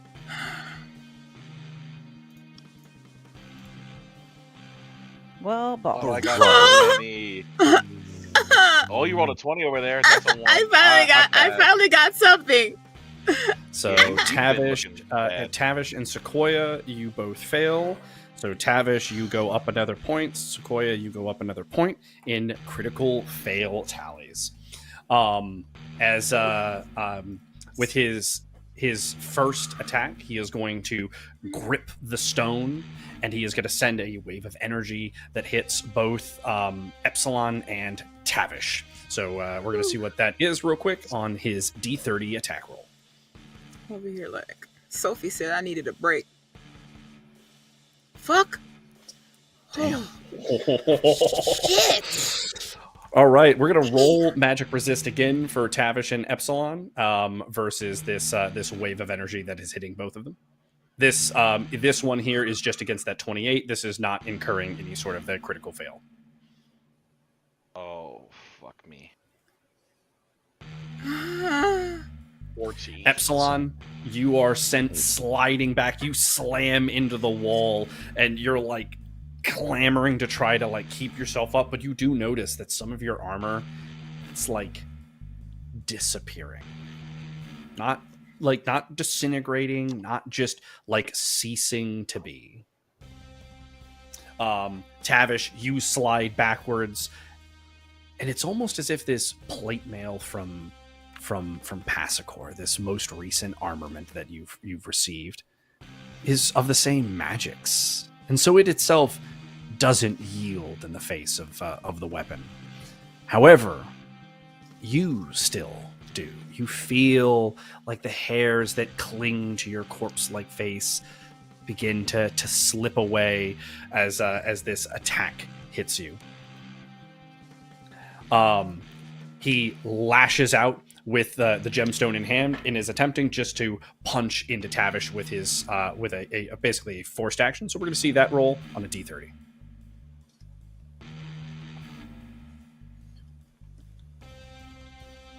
All right, and an armor rating roll from Tavish.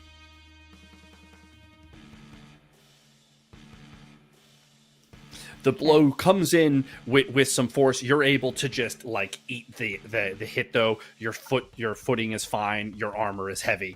You could still feel the weight of magic reverberate around, but without it being focused at you, it doesn't have any extra connection. And we are back to Epsilon. Your activation. Okay, so they're like still relatively close to each other, right?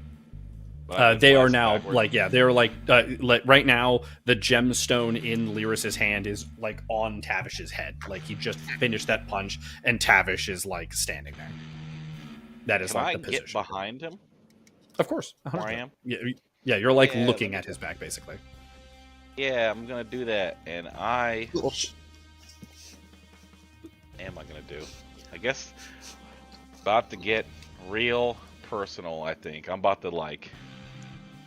I feel like I'm about to like hot claws this man. Like like just like I'm just like trying to like jab him in the back or something like that. All right. Hot claws. Hot We're claws. using Yeah. fire magic. Yeah. Perfect. Let's Pierce see it. through him. Oh, Okay. 19. Okay. However, Uh, due to yeah, I the was gonna say, I magic don't that wanna still be the- ripple across Yeah. you, you are forced a reroll. Yeah, I was gonna say we gotta roll again, unfortunately. oh, that's That's some that was to bullshit. see. I know it's some bullshit. Oh, It was almost extra good, but it wasn't. bullshit. You come flying in, and like for a split second, you're like, "This is gonna go right into his back," and then the energy arcs around you, and you like in pain lose control of your spell and only reignite No. it barely, and so your hand kind of like slaps into his back, like less of like the flame bladed, more of like your hand natural, like kind of clacks into the back of his armor, but you are standing there behind him. Okay, I guess I'm gonna force an action. What you got? Okay, now that I've thoroughly ruined the element of surprise, I want to try to use fire to cut this man's other arm off. The arm that we're talking about holding the fucking gem. Let's see I'm it. trying to crisp that joint off. Crisp. Crisp it. Oh, fuck. Shit. It got better than worse. And better Can I than do worse. Oh, God. my arcane annihilation reroll? Is that possible? Yeah, 100%. Let's we'll treat that as a mastery roll. Don't watch. Please let this work. God, we need it. Get this shit out this man's hand. Oh my What? God. No! What the fuck? And importantly, right now, It's a fail. a 3 is a nat 1. Mm-hmm. I got one more petition. What's He's like, this? wait. In my Slayer narrative, once per day, the first time you roll an attack between 2 to 5, you may reroll your attack. We're gonna say there's no re-rolling rerolls. Yeah, I was going to say, I feel like, I'm sorry. I just wanted to, I had to ask. No. Totally fair. The blade rips into life as you ready this next attack.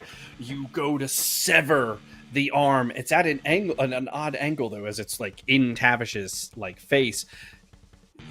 You're swinging down. He brings his arm back to start to ready for another attack. Your blade is going right towards Tavish's head. It's always.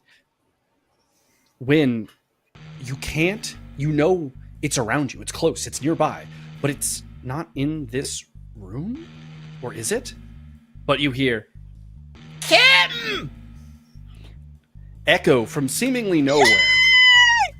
Oh, hopefully that's Though good. you don't see him, all of a sudden, the attack isn't in, like, Tavish's face. Your arm is pulled off to the side. And though you see no one standing there, at the edge of your fingertips, you see blood. No. Would you like to force another action? What did you do? No, I'm good. Adam, what did you do? Lyra, it is your turn. I'm like, we're all, like, confused. I feel like we're all, oh, God. If I also try to go for this arm at this point, is anyone in my way? Yes. Right now, you would be shooting very close past Tavish and at the direct direction that Epsilon is. Like, Epsilon is, his chest is behind the arm. Oh, dear. All right, well, I'm over here like, if I try to do what I feel is like my go-to that never actually goes, will that work if I try to like sweep him? Because I feel like Let's I see always it. try that and it never We're works. trying to. but We're going for the legs. Is that what you're saying? yeah. Let's see it. Some sound magic. Mm-hmm. Holy fucking shit!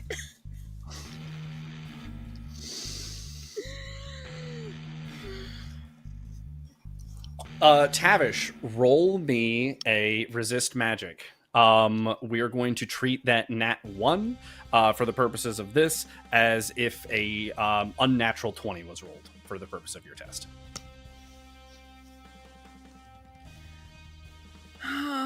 Well, that could have been worse. 16. So I do 16 believe plus.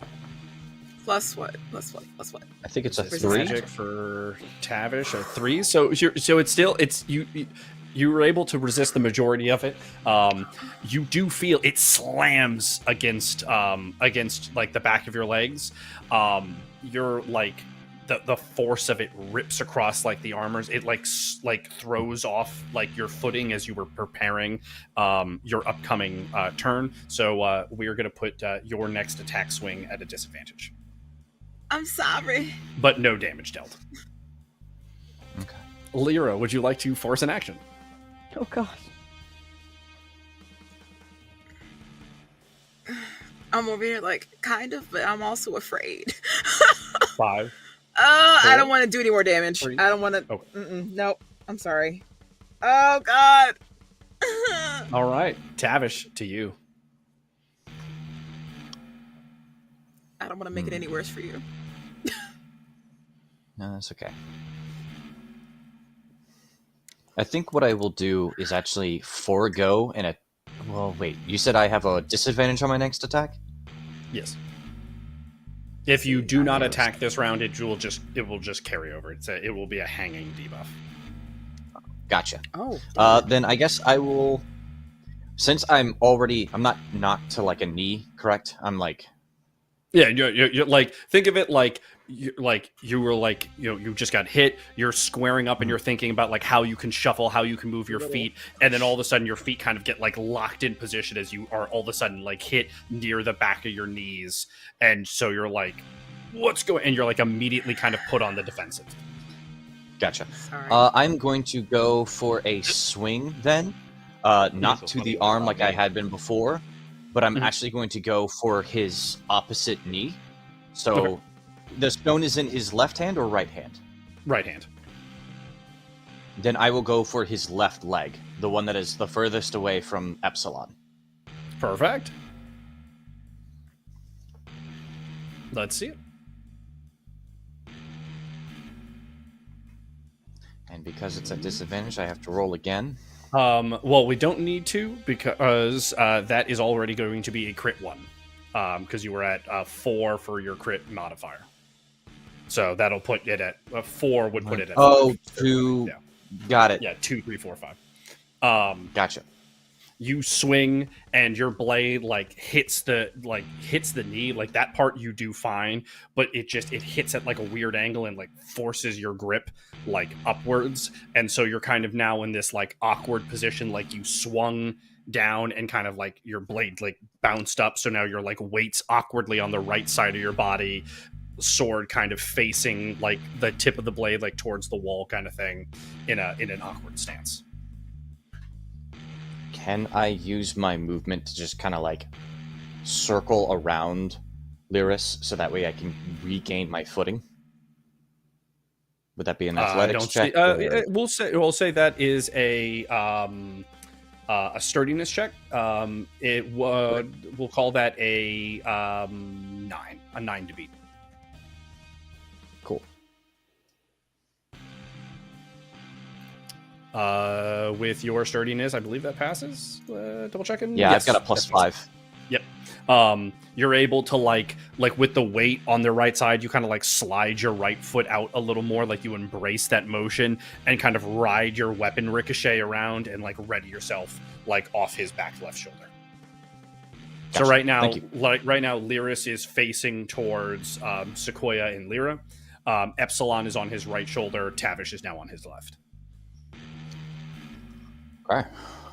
Sequoia, back to you. I just again want to check in on Hedera, see how far along she's coming. I'm gonna roll. Let's roll a miscellaneous d20 to see how much she is clinging to life in this moment. Are you closer to 20. death, ma'am? 20 is Are you almost her. there? We got something 20 going is on over her- here, and I kind of need to get to it. it feels weird to root for death, but we're going to say a 1 is her clinging to life and demanding your attention. A 20 Okay. is her passing more time appropriate for the party. Peacefully. Or We'll call it swiftly. peacefully. So A 20 is swift, good for the party. peaceful departure. Holy shit. Okay. Yeah. This is emo Hedera. Average death time. Average death time. Slightly leaning fast. She is while she is fading, like she is beginning to try to like say something, speak something to you, but she's too weak to utter the words. You imagine that this would probably be, like, to put it in a game term, probably her last round. But you imagine it is coming soon. So would you stay with her? What are we doing? Walk me through what Sequoia does in this moment. Okay, so she's trying to speak, and like I want to try to know what her last words are, but like, is there a way that I can like tune into like her 100%. mind? Just see Let's if I do, can. I mean, since I do have like an essence of Hedera like in me already, maybe I can try to like No. connect to her, and like, yeah. We're gonna no. call this we're gonna use our nature as a non-combat to embrace another Hedera, and we're gonna say the number to beat is 12. Sequoia's So we asking gotta- Hedera for the Wi-Fi password. We got a connection, boo. Hey, We got- ooh, I did it. Sequoia, like you're like, this is what the party sees. Sequoia, we'll go into what happens with you here in a second. Sequoia like looks back at Lyris, looks at Hedera, and then just slumps over next to her. And we'll go into what you go through here in a minute. A good You're like old astral sidebar. projecting into her brain. He had no sidebars the entire session. As we will go into Lyris's next turn, and then we'll come back to Sequoia real quick. So, Okay. Lyris, like sees that he's flanked on either two sides. He is going to activate the gem in his hand, and he's going to lurch towards Lyra.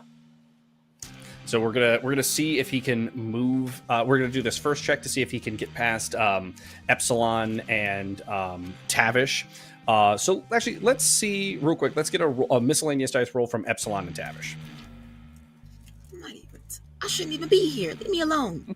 All right, 15 will be the number to beat. He is going to attempt to move past them. He is going to roll on his D30, and he has a +3 to this roll. Bullshit. Just barely. Tavish, you better be on his back. You better be on his back. Both of you like swipe at him as you see him moving. Tavish, you see like your blade, like the tip of it just barely isn't able to like reach into his back as he moves away. He's going to attempt a grapple check on Lyra. So this is going to be his grapple versus her grapple. He is going to roll on his D30, and he has a +5 in this. So this is versus Lyra's grapple of 1.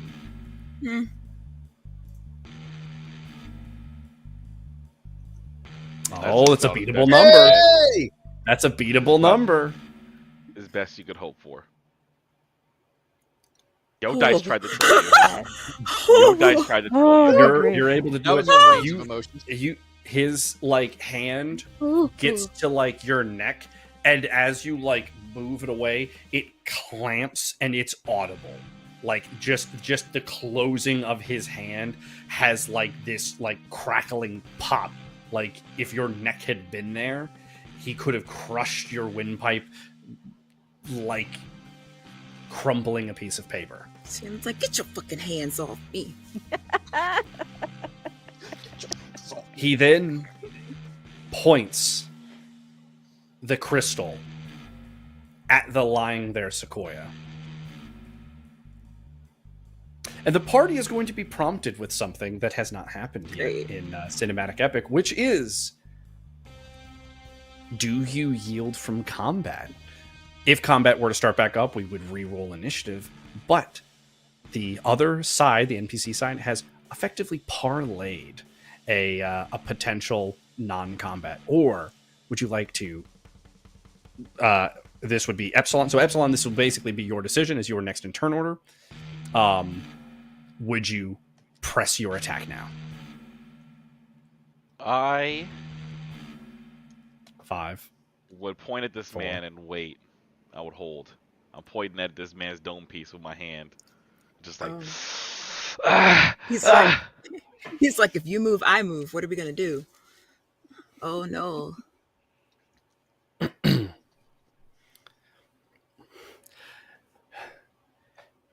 It doesn't have to be this way. We could just be one. He looks at Tavish. Oh, no. Oh,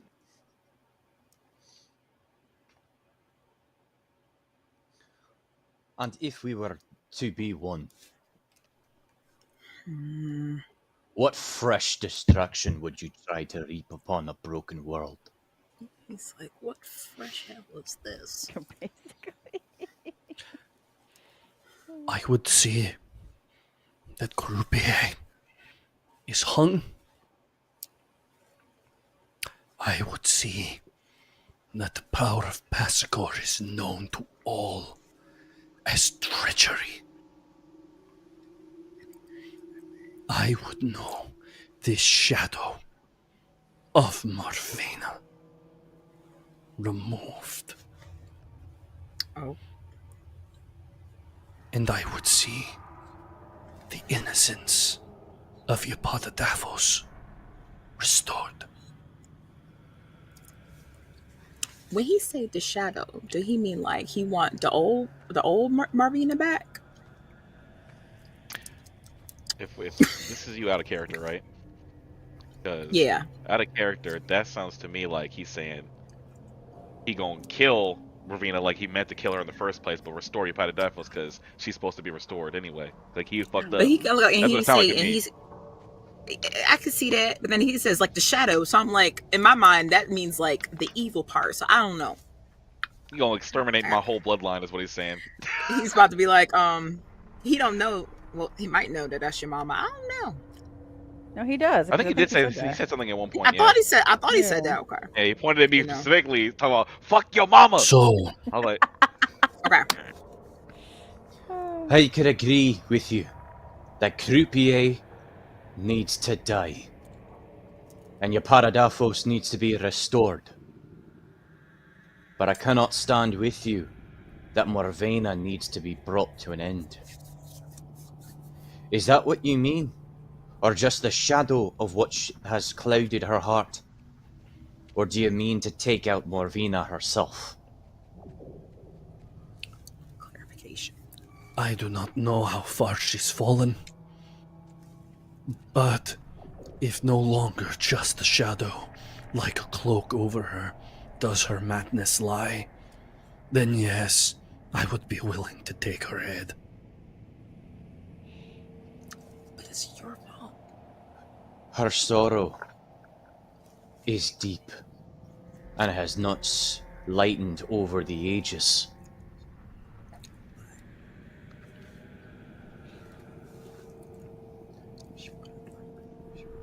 But we could lay waste to Croupier with such vengeance.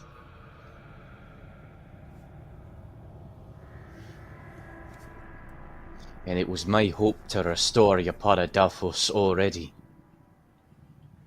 On this we could be aligned. I need to hear you say that if Mervena is monster, that her head would roll. She only a monster because of you. You did it. If I move, would that be like noticeable? Yes. Can I like? I mean, okay. yeah. I mean, you're always welcome to do things, of course, but yes. I mean, you are in fact like just out of arm's reach of him. You are the closest person to Lyris. Oh, because he was trying to get me. That's right. Okay. I was just gonna try to inch my way over that way, but that's fair. I probably shouldn't try that. I guess I can't say something to this man. I would like. Yeah. Oh, Epsilon, what you got? Just like Lyris, your murder of my sister is what made my mother what she is. Why should she be condemned for your crime?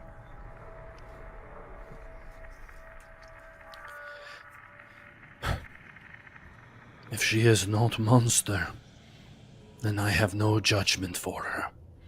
If her sorrow can be unmade, then I have no quarrel with her.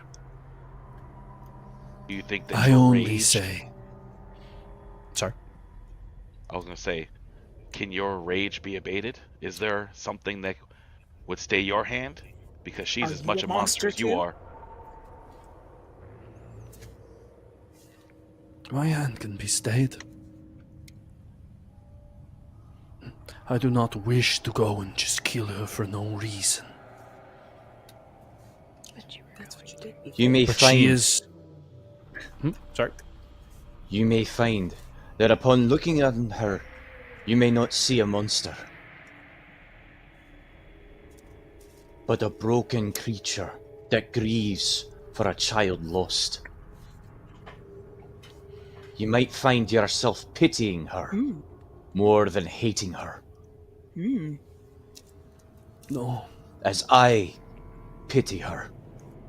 The broken construct of something that has held on to pain for too long and cannot let go. Like While there's a part of Like- me that is heavy for this loss, but no. I understand that it is perhaps my hand. In fact, no, not perhaps. It was our hand that did it. But And it is our hand that also must show mercy when mercy is required. and that's all fine and well to say. But what you're saying in front of your friends to stay their disdain is that if there is no place for mercy, that there is no place for mercy.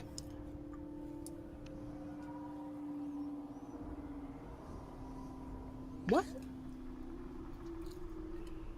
He just saying again, out of character. He just saying the same thing he just said. Like, if she is a monster, someone got to put her down. Is basically saying. Who's gonna put him down after? Okay.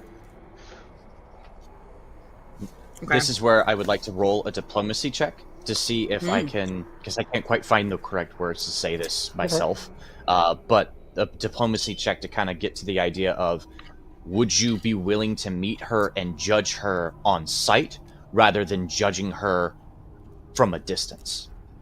Maybe we should wait. Because right now it sounds like he's judging her without actually having any knowledge of how she is now. And I want him to be open to the idea of that she may just need mercy.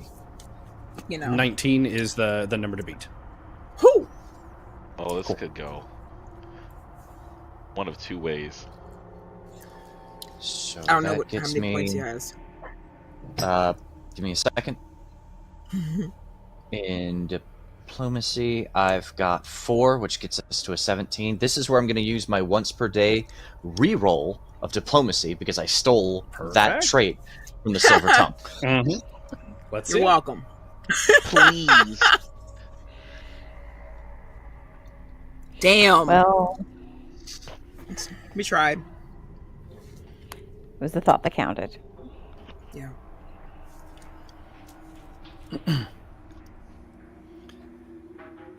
Perhaps I was wrong. Perhaps too foolhardy and optimistic you've become. And at this point, we are going to need everyone to roll a reflex check, with the exception of Sequoia, who just helplessly lies there. Can I use my reflex to protect Sequoia and Hedera over there? Well, so the reflex check is to see if you all can, like, who Can can move. react fast enough Okay. while this is happening. The number to beat is going to be 1 second, a 16. I thought that we were going to get fucked on, but I see. Oh shoot! Oh, fuck. Hey, they call me. I'm- Oh, shit. Down the Secret Service. So that I made is 2 passing. Only so Tavish, you're the only one who doesn't. We'll defer to Epsilon first, as you rolled the highest. What you see is this. His gem, the gem in his hand, begins to activate, and like lightning and energy of the spell is beginning to move out towards the unconscious Sequoia, helplessly lying on the ground. I hadn't even done nothing to you. I'm just over here. Look. I gonna use once again. I'm gonna attempt to use the power of magic to just move them out of the way. Because in my mind, I'm like, if I try to guard with magic, that shit is going right through it. I feel like so. I think the only thing I can do is just try to get them out the way. Let's say, well, so what I'll do is let's roll a d30 for this attack first, and we'll see what your number will need to beat is. So we'll see this d30 attack roll from Lyris.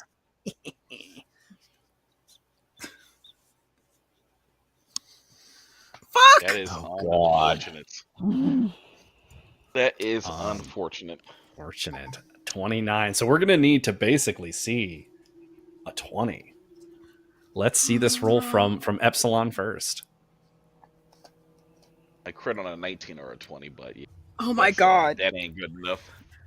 That's not gonna That do it. is- No. Do I have Sequoia, anything? I'm or not Sequoia, Lyra. You watch as this energy arcs. You see Epsilon act as quickly as possible. He begins to try to push her or move her in some way out, like in a direction to get her out of the blast, but it is not going fast enough. What do you attempt to do?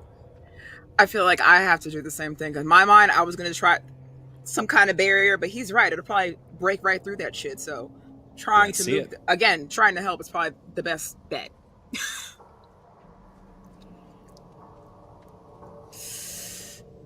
No. You feel yourself, you react as quickly as you can, and you realize in this moment, Epsilon pushed, you pulled. Sequoia stays helplessly, directly in the line of the attack. It's some old bullshit. The attack seems to slam into her. And we're going to go to a quick sidebar with Sequoia. Holy shit. I'm just over here trying to.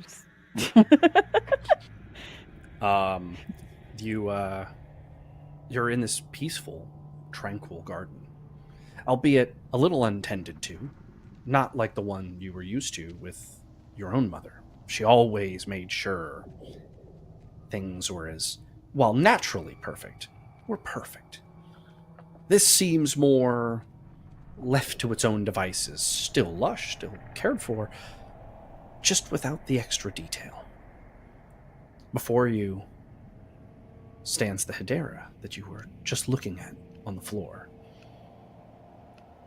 She is weakened. She is wilting in a way. And she looks up at you. Oh. You must be Sequoia? You know me. I couldn't have told you your name before this, but somehow, yes. I do. I'm dying, aren't I? I'm afraid so. I I want to help. I don't think you can. She, like, seems to, like, almost look around at something beyond sight, though you get that same feeling you did when you were tucked into that small little room with your mother, where you could feel the gray, its cobblestone road, and the Reaper approaching. I can fix Yapatadaphos. That's how I want to help. But I need you. She looks at you, longing for your next words. I need you to trust me. We can put you all back together.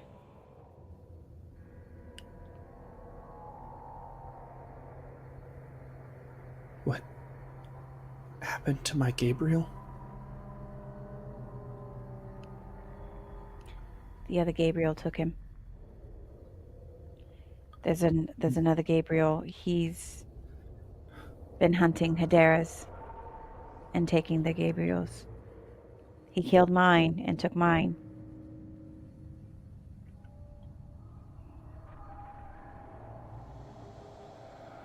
He deserved better. I hurt him in the end. It wasn't you.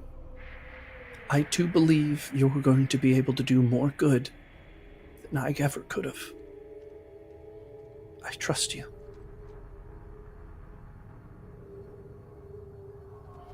You feel in this moment, with the outreach of your hand, you could bring this Hedera into yourself. I reach for her. She hesitantly at first, but then more confidently reaches back, and as your hands clasp, she ceases to be, and only you remain. In this otherworldly vision, you realize, though, the cobblestone road hasn't disappeared. The Reaper seems to be still approaching, which doesn't make sense. There isn't anything here left, and as if still vaguely aware of the reality that surrounds you, you look and you see this destructive red energy reaching towards you, about to touch you, and just as it does, just as that last moment of desperate motion that doesn't age your body as you're in this other realm still, you watch as it doesn't hit you. And you feel another presence. And you hear this whisper into your ear.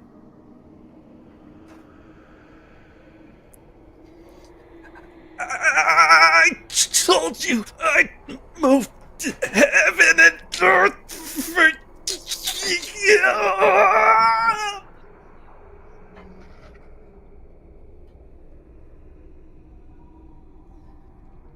Shawnee? As you feel the essence of Shawnee fading, being plucked from reality as easy as you would reach out and grab an apple.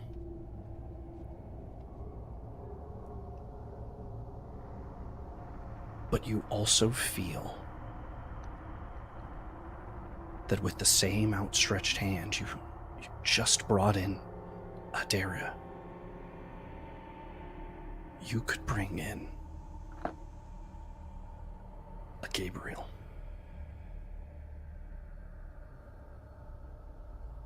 I can bring him back too? Put him together? This feeling doesn't seem coherent. It doesn't seem like it's attached to something. It's all so new, so alien to you. But as you watch, as this entity, this being, this unknown force to whom you only can bear the resemblance of the feeling, the voice of Shawnee, as you watch and listen to him disappear, you feel the urge not to bring in, but to create a new Gabriel. Would you like to reach out to Shawnee and create a new Gabriel? Yes. So let's return to our party.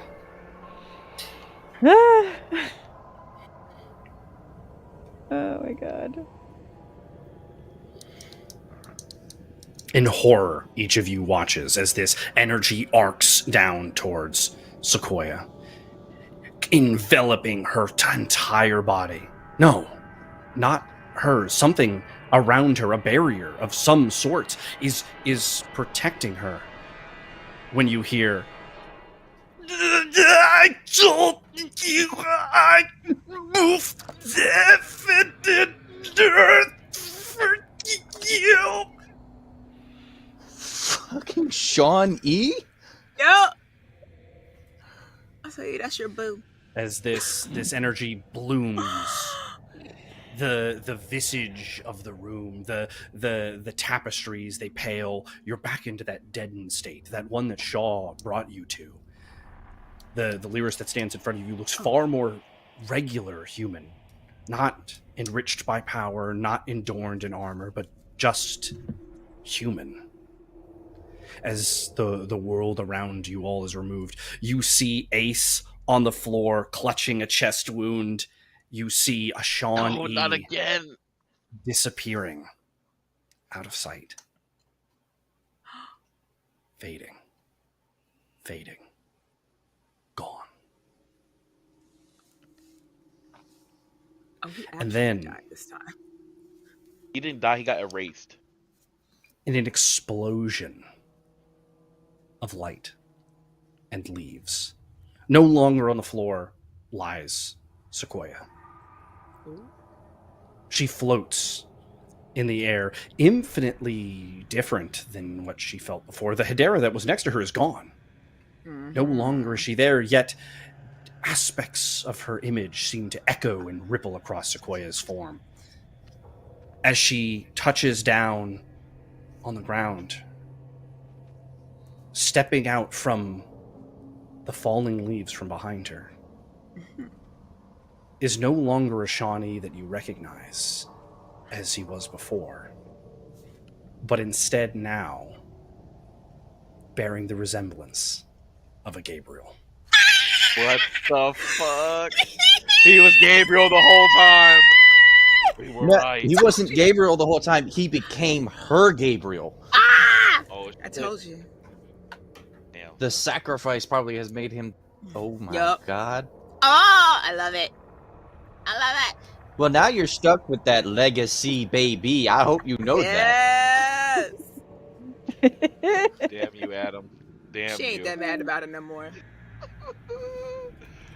With this magic shattered, this form as it is, you feel the magic like attempting to surge back into this environment. Would anyone like to take an action in this moment? So in fact, actually, Lyra and Epsilon, you both just cast. This is all happening in that same moment. You recognize that Epsilon's on the floor. Tavish, we'll say that you have an action here as you feel the magic of the visage and everything beginning to come spiraling back in. Is Lyra still holding the gem? Yes. I'm cutting Is his he arm also off. in awe? He's cutting his arm off. Let's Keep see it. going. I like that. He said, "I'm cutting his arm off." It's not. I'm gonna try. I'm He said, doing I'm it. doing it. I'm going to do it. Please. It's happening. With the magic and energies that propelled this whole environment gone, easily does your blade fall through his arm. Mm. The gem Schleich. slams into the ground and begins to float back up. In a hurricane of magic and energy that shoves everyone flying backwards. But Tavish, you remain untouched, unmoved. For the rest of the party to even have a chance at resisting the magical energies of the weapon in its form, a natural 20 is required. So Lyra, Sequoia, Epsilon, let's see a roll for them. Natural 20 is required to have an action in this next moment. Oh, Yeah, come well. on. That's not my dice. My dice ain't Almost there. got it. You did it though. I almost got there. I bumped Lyra your shit. does. I'm gonna get the assist for that. My dice ain't there. I was going to say, And you know what? It really was. that ain't mine. You probably look. Oh shit! I was going to say, Epsilon. you Oh. damn. Well, can I just keep Yoshi said no. Savish's 11? Sequoia, you're pushed back by the energy. Lyra, you begin to be pushed back by the energy, but you're able to clasp your hands and create like a sound blade to like create like a dispersion effect around you. Epsilon, you're sent flying back. You watch as Ace is slammed into a wall in his helpless state, bleeding from the chest wound you can tell Damn. you caused. Oh no! I'll have 2 scars right in the same spot. Tavish, Oh no! you first. The weapon floats in the room, its energy gathering larger and larger, slowly beginning to activate its destructive tendencies as like lashes of it rip out and touch the wall and begin to just unmaterialize and delete everything in its path. Oh shit! Tavish will grab the gem. Lyra, you are like still in action during all of this. You watch as Tavish walks through this energy as if unbothered by it. He reaches out his hand and clasps that gemstone. Would you like to do anything during any of this? I'm not even sure. Where are the other two? Because I'm over here like, well, Slammed okay, against okay. walls. And Lyris as well. He got slammed against the wall too. Yeah, everyone is slammed against the walls except for you and Tavish currently. Opposite sides. Opposite Yes. sides. Yeah, Okay. just all around. Okay. No, I don't know, because I feel like I don't know what's gonna happen. There's nothing I can do to stop him. He gonna do what he gonna do. Oh. Would you? Well, I'll ask this: do you step towards all of this magic happening, or do you step away? 5, I feel like I would step 4, away. 3, 2. As you take I'm not getting just slammed, but I'm stepping away. as you take just but one step backwards, as Tavish, his hand fully clasps the gem, this dark shadow envelops him. Had you taken a step forward, you would have been brought along to wherever Tavish is now.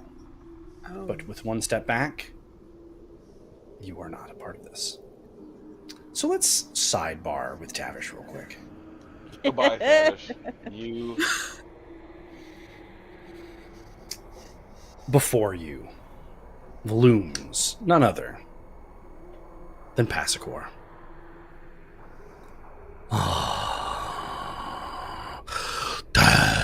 Tavish. So too have you been brought back to me.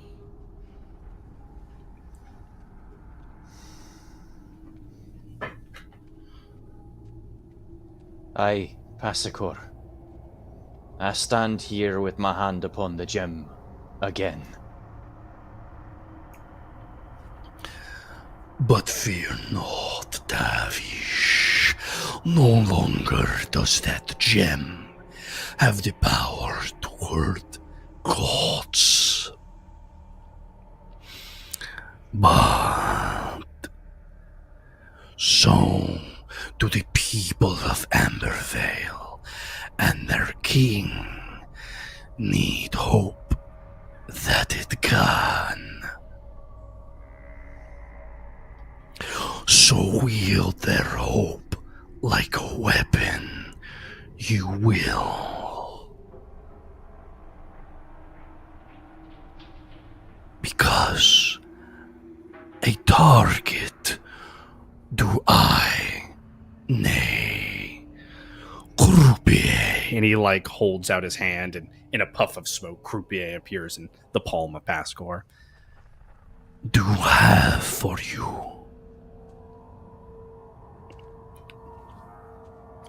Tavish, Tavish, Tavish. Oh, you wish to speak? Go on. Tavish will look at the gem in his hand and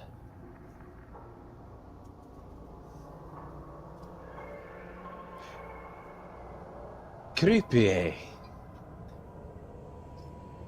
my friend,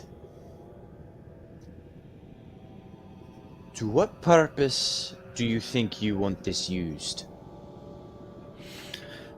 Tavish, baby, I appear to you in this visage of our grand liege to let you know your target, baby.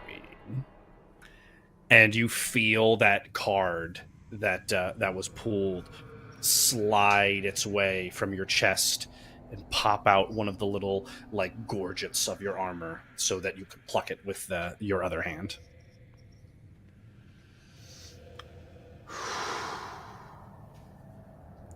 As you look upon the card, at first it's just the Jack of Diamonds, but then it takes form to a face you know all too well.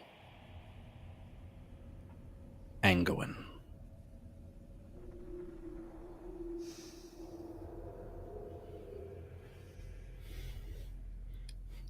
You see, baby, there's going to be a time where I need that string plucked. And you're just the musician to do so. But for now, Tavish. Why him? Oh, I can't let you in on all the big schemes, my dear boy, but perhaps you can decipher it from yourself and do a little investigation. It's not like you're going to be rushed by some heroic battles. But for now, Tavish, go. Play ally with your friends in Ambervale and your little party. Let them think you have a weapon of power, something that could be used against Upsilon. They're gonna need that hope. They're gonna... And Passacor clutches his hand and removes the visage and vision of Croupier. He's not wrong. Go. Be a friend. Give them hope. Play hero. But when we call Tavish, you will use that weapon on Angoin. But you feel this like hollowed out realm of Passacors begin to yield back into reality. Do you have any parting words you would like to say? If I am to use this again, make certain that Croupier is there to watch.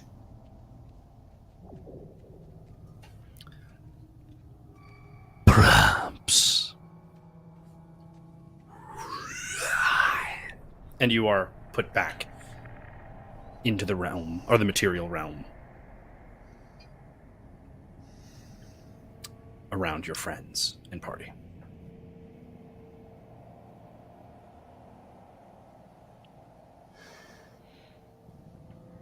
As soon as this magical maelstrom begins and Tavish's hands clasp, this cocoon of dark energy appears around them and then fades, as Tavish is just standing there with the gleaming stone in his hand.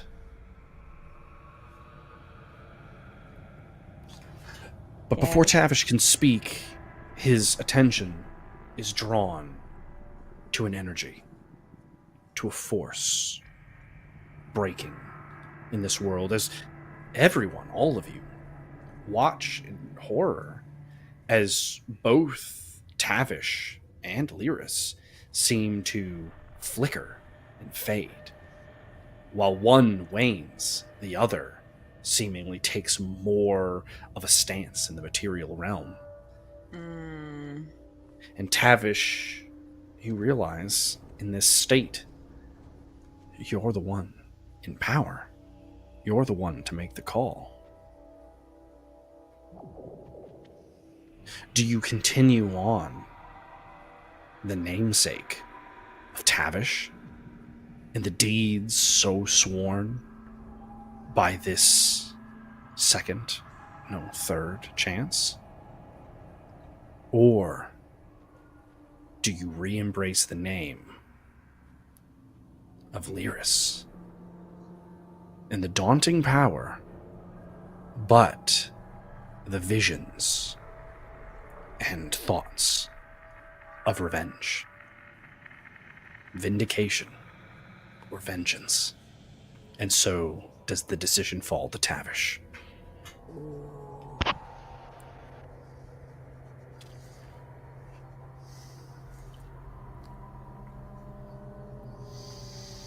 Remember who you are. Oh, don't do it. Oh, don't do it.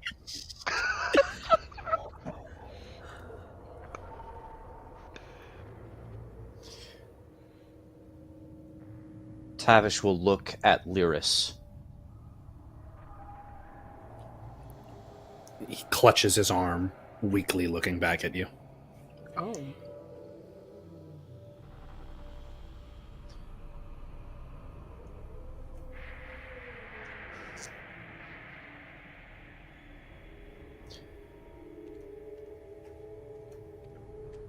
I can't swear that I'll be as you are. And maybe there is still optimism and naivety in that optimism that has slowly wormed its way into our heart. But there's a reason that it must remain. I weep for the memories that will be lost within your heart and mind. But I will try to be what I need to be, not what I once was. I choose the name Tavish. Mm-hmm. Yeah. Mm-hmm. Mm-hmm. He said, I don't want to do what As- Lyris did. I want to make a better future. As Tavish and Lyris become one. For Don't a cry. moment, you see Tavish as his human form in Lyris. You feel the intense power that he wielded as king echoing off of his body. But he chose not the path of power and vengeance. And so, back to his Duhalan form, you watch him decay. As Ew. Tavish stands before you all, Shut up. clear in his mind. Oh, And knowing the path that he wants to follow. Sounds about right. Go ahead, say it. that was disgusting.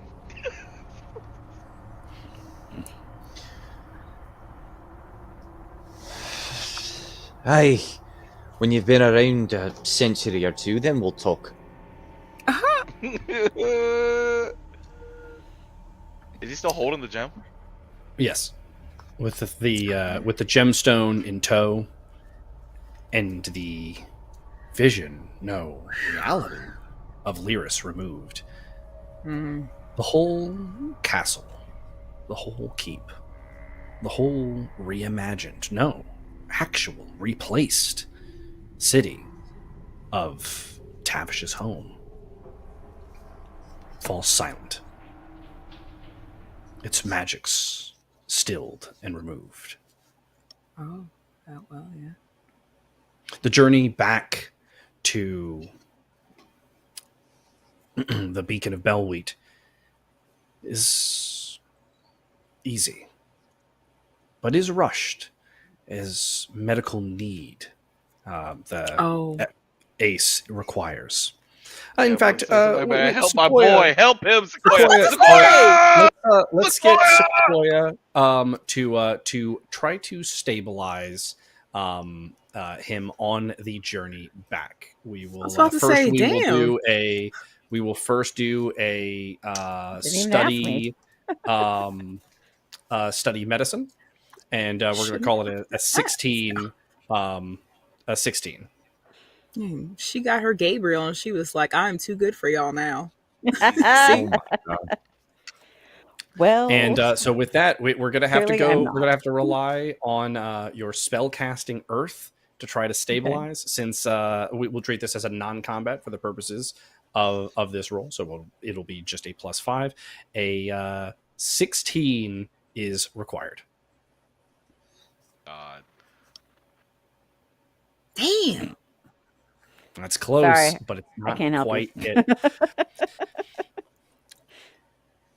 The entire way back, Ace fades in, fades out, fades in, fades out as the party moves through these lands. Can I do anything with like our link to like support him? You're the one that hurt I me. will have you roll a miscellaneous. Like I'll give him my own energy. Oh That shit. no. That shit said hell no. Your own energy is not enough. But Oh, as you look helplessly, you hear, Oh no. I could save him. Oh shit. whisper in the back of your head. Oh, he gonna do it. I'm becoming Anakin Skywalker. No. Let me do it. No. You didn't kill any children yet. right. No, but it just 5, it just feels like it. 4, No, I can't. Decide. I can't do it. 3. I can't. Oh, It's you not gonna let right. Ace die? You want to let him die? Oh, damn. You were supposed to 1. be different. I can't do it to him.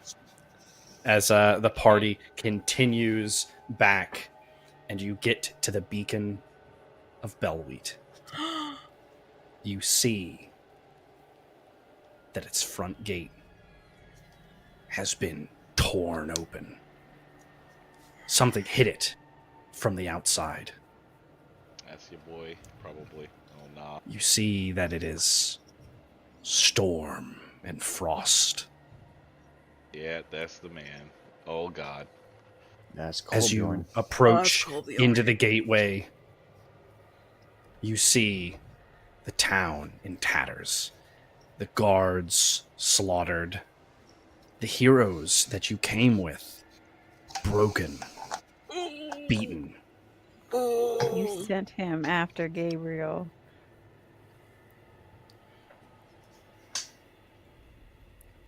And in this horrible visage of the state of the Beacon of Bellwheat is where this session is going to find its end.